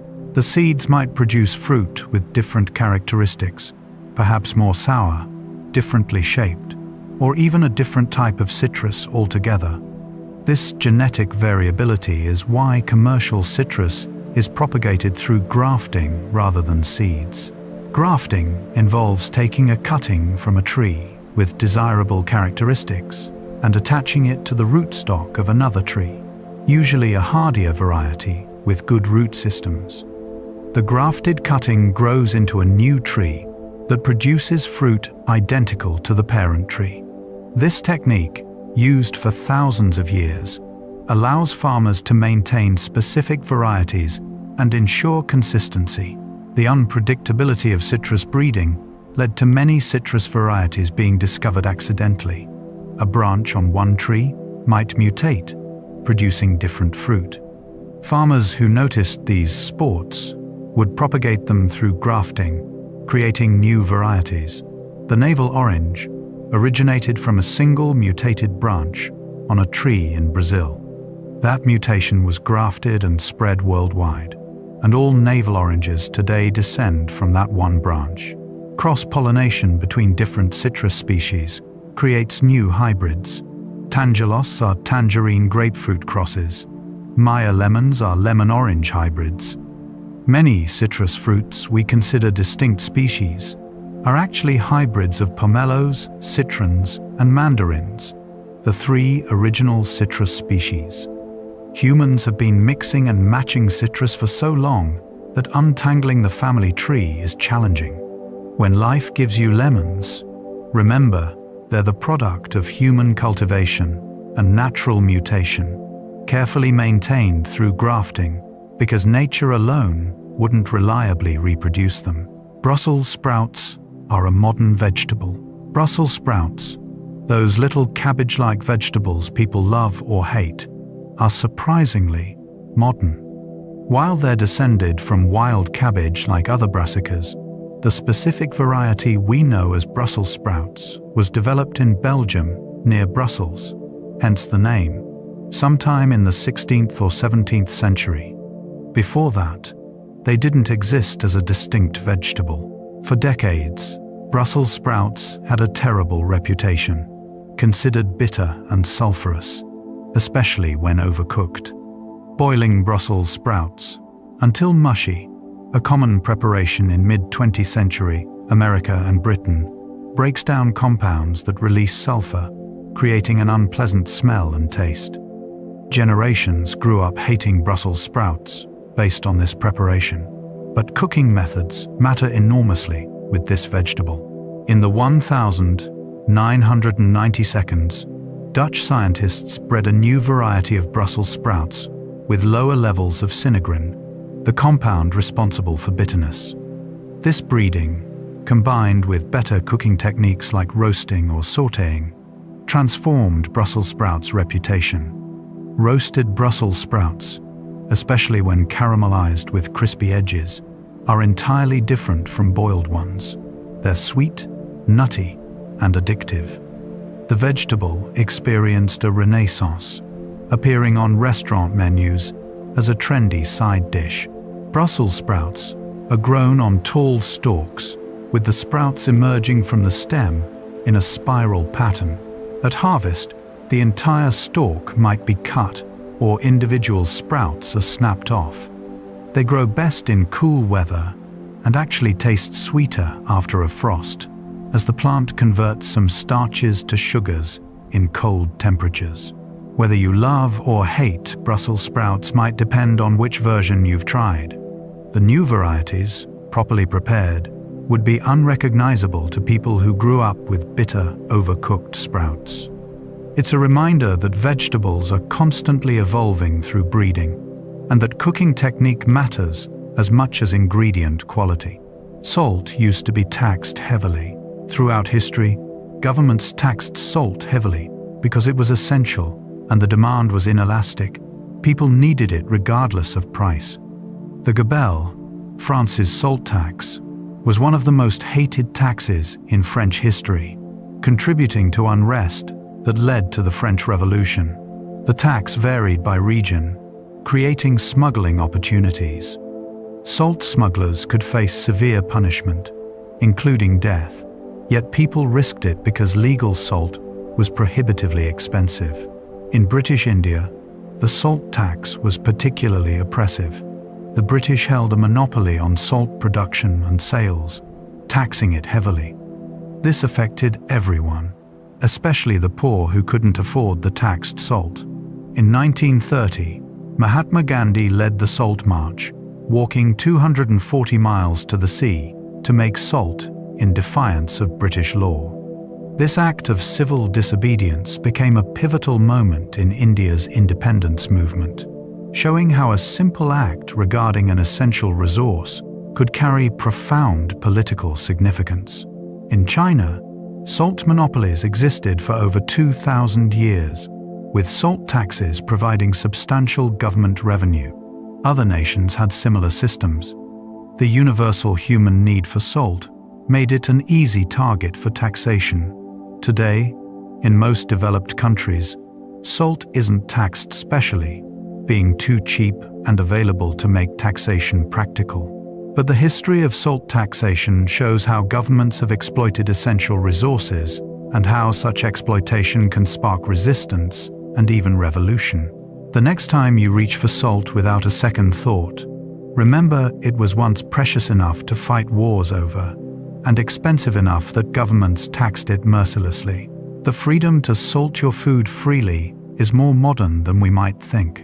Mint has been loved for millennia. Mint, with its refreshing coolness and distinctive flavor, has been cultivated and cherished for at least 2,000 years. Ancient Egyptians included mint in their embalming mixtures. Greeks rubbed mint on tables before feasts, believing it welcomed guests and stimulated appetite. Romans used mint in sauces and as a strewing herb to freshen rooms.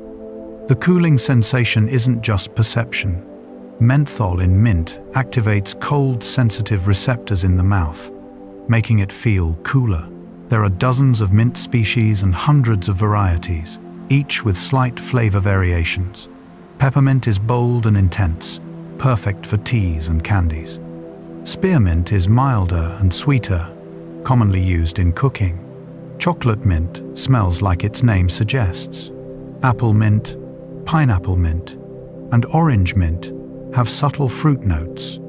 The diversity shows how adaptable mint is and how many uses humans have found for it. Mint grows vigorously, almost invasively, spreading through underground runners. Gardeners often contain mint in pots because it will take over a garden bed given the chance. This aggressive growth made mint widely available historically, accessible to anyone with a patch of ground. Fresh mint appears in cuisines worldwide: Middle Eastern tabbouleh, Vietnamese pho, British mint sauce for lamb, American mint juleps, and Moroccan mint tea. Beyond culinary uses, mint has been employed medicinally for digestive issues, bad breath, and headaches. Peppermint oil is used in everything from toothpaste to muscle balms. The essential oils contain antimicrobial compounds. Whether chewing mint leaves for fresh breath, brewing mint tea for an upset stomach, or adding fresh mint to summer drinks, humans have been enjoying this herb's refreshing qualities for millennia. Its popularity endures because that clean, cool sensation never gets old. And so we rest. And so, dear listener, our journey through the world of food comes to a gentle close. From bread that sustained ancient civilizations to coffee that fuels our mornings.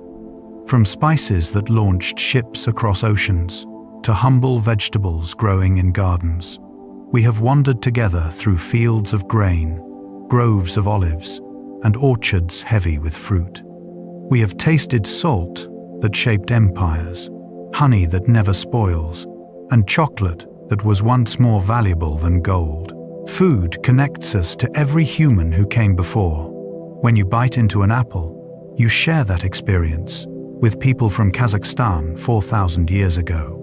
When you add vanilla to your baking, you're using a flavor the Aztecs treasured. When you drink tea, you participate in rituals that span continents and centuries. Every meal is a conversation with history, with geography, with the farmers and cooks who brought these ingredients to your table. The stories we've explored tonight remind us that food is never just fuel. It's culture, identity, economics, adventure, and art. It's the result of countless human choices over thousands of years. Every plant we eat was selected, bred, and adapted. Every dish carries techniques passed down through generations. Every flavor tells a story of trade routes, migrations, innovations, and traditions. As you lie here, imagine the fields of golden wheat swaying in warm breezes. Picture olive groves silver in Mediterranean sunlight. See pepper vines climbing in tropical forests, cacao pods growing from tree trunks, and vanilla orchids blooming for just one day. Taste the sweetness of honey, the sourness of lemons, the warmth of cinnamon, and the coolness of mint. Let these flavors drift through your mind, gentle and comforting. Food nourishes more than our bodies.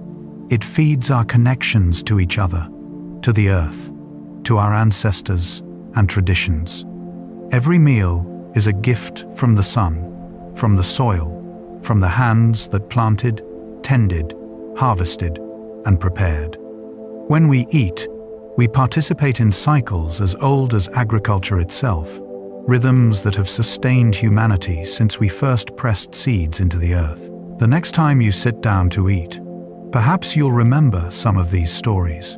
Maybe you'll taste your food a little differently, noticing the complexity in a simple strawberry, the history in a pinch of pepper, the miracle in a warm loaf of bread. Food is everyday magic, ordinary yet extraordinary, sustaining life while bringing joy, comfort, and wonder. As you drift towards sleep, let these thoughts settle softly. Breathe deeply and allow the gentle world of food to carry you into rest. Imagine the comforting warmth of soup on a cold day, the refreshing burst of watermelon on a hot afternoon, the smell of bread baking, the taste of honey on your tongue. Let these sensations blur and fade as sleep approaches, sweet and nourishing as the food that sustains us. If you happen to still be awake, you can go ahead and rest your eyes and drift away. But if your mind is growing quiet, if your body feels heavy and relaxed, let yourself surrender to sleep. Close your eyes, breathe slowly, and allow everything to fall away. Drift into stillness, into darkness, into the peaceful, nourishing embrace of sleep. Rest now. Let the stories of food settle into your dreams, and may you wake refreshed, ready to taste the world anew. Good night.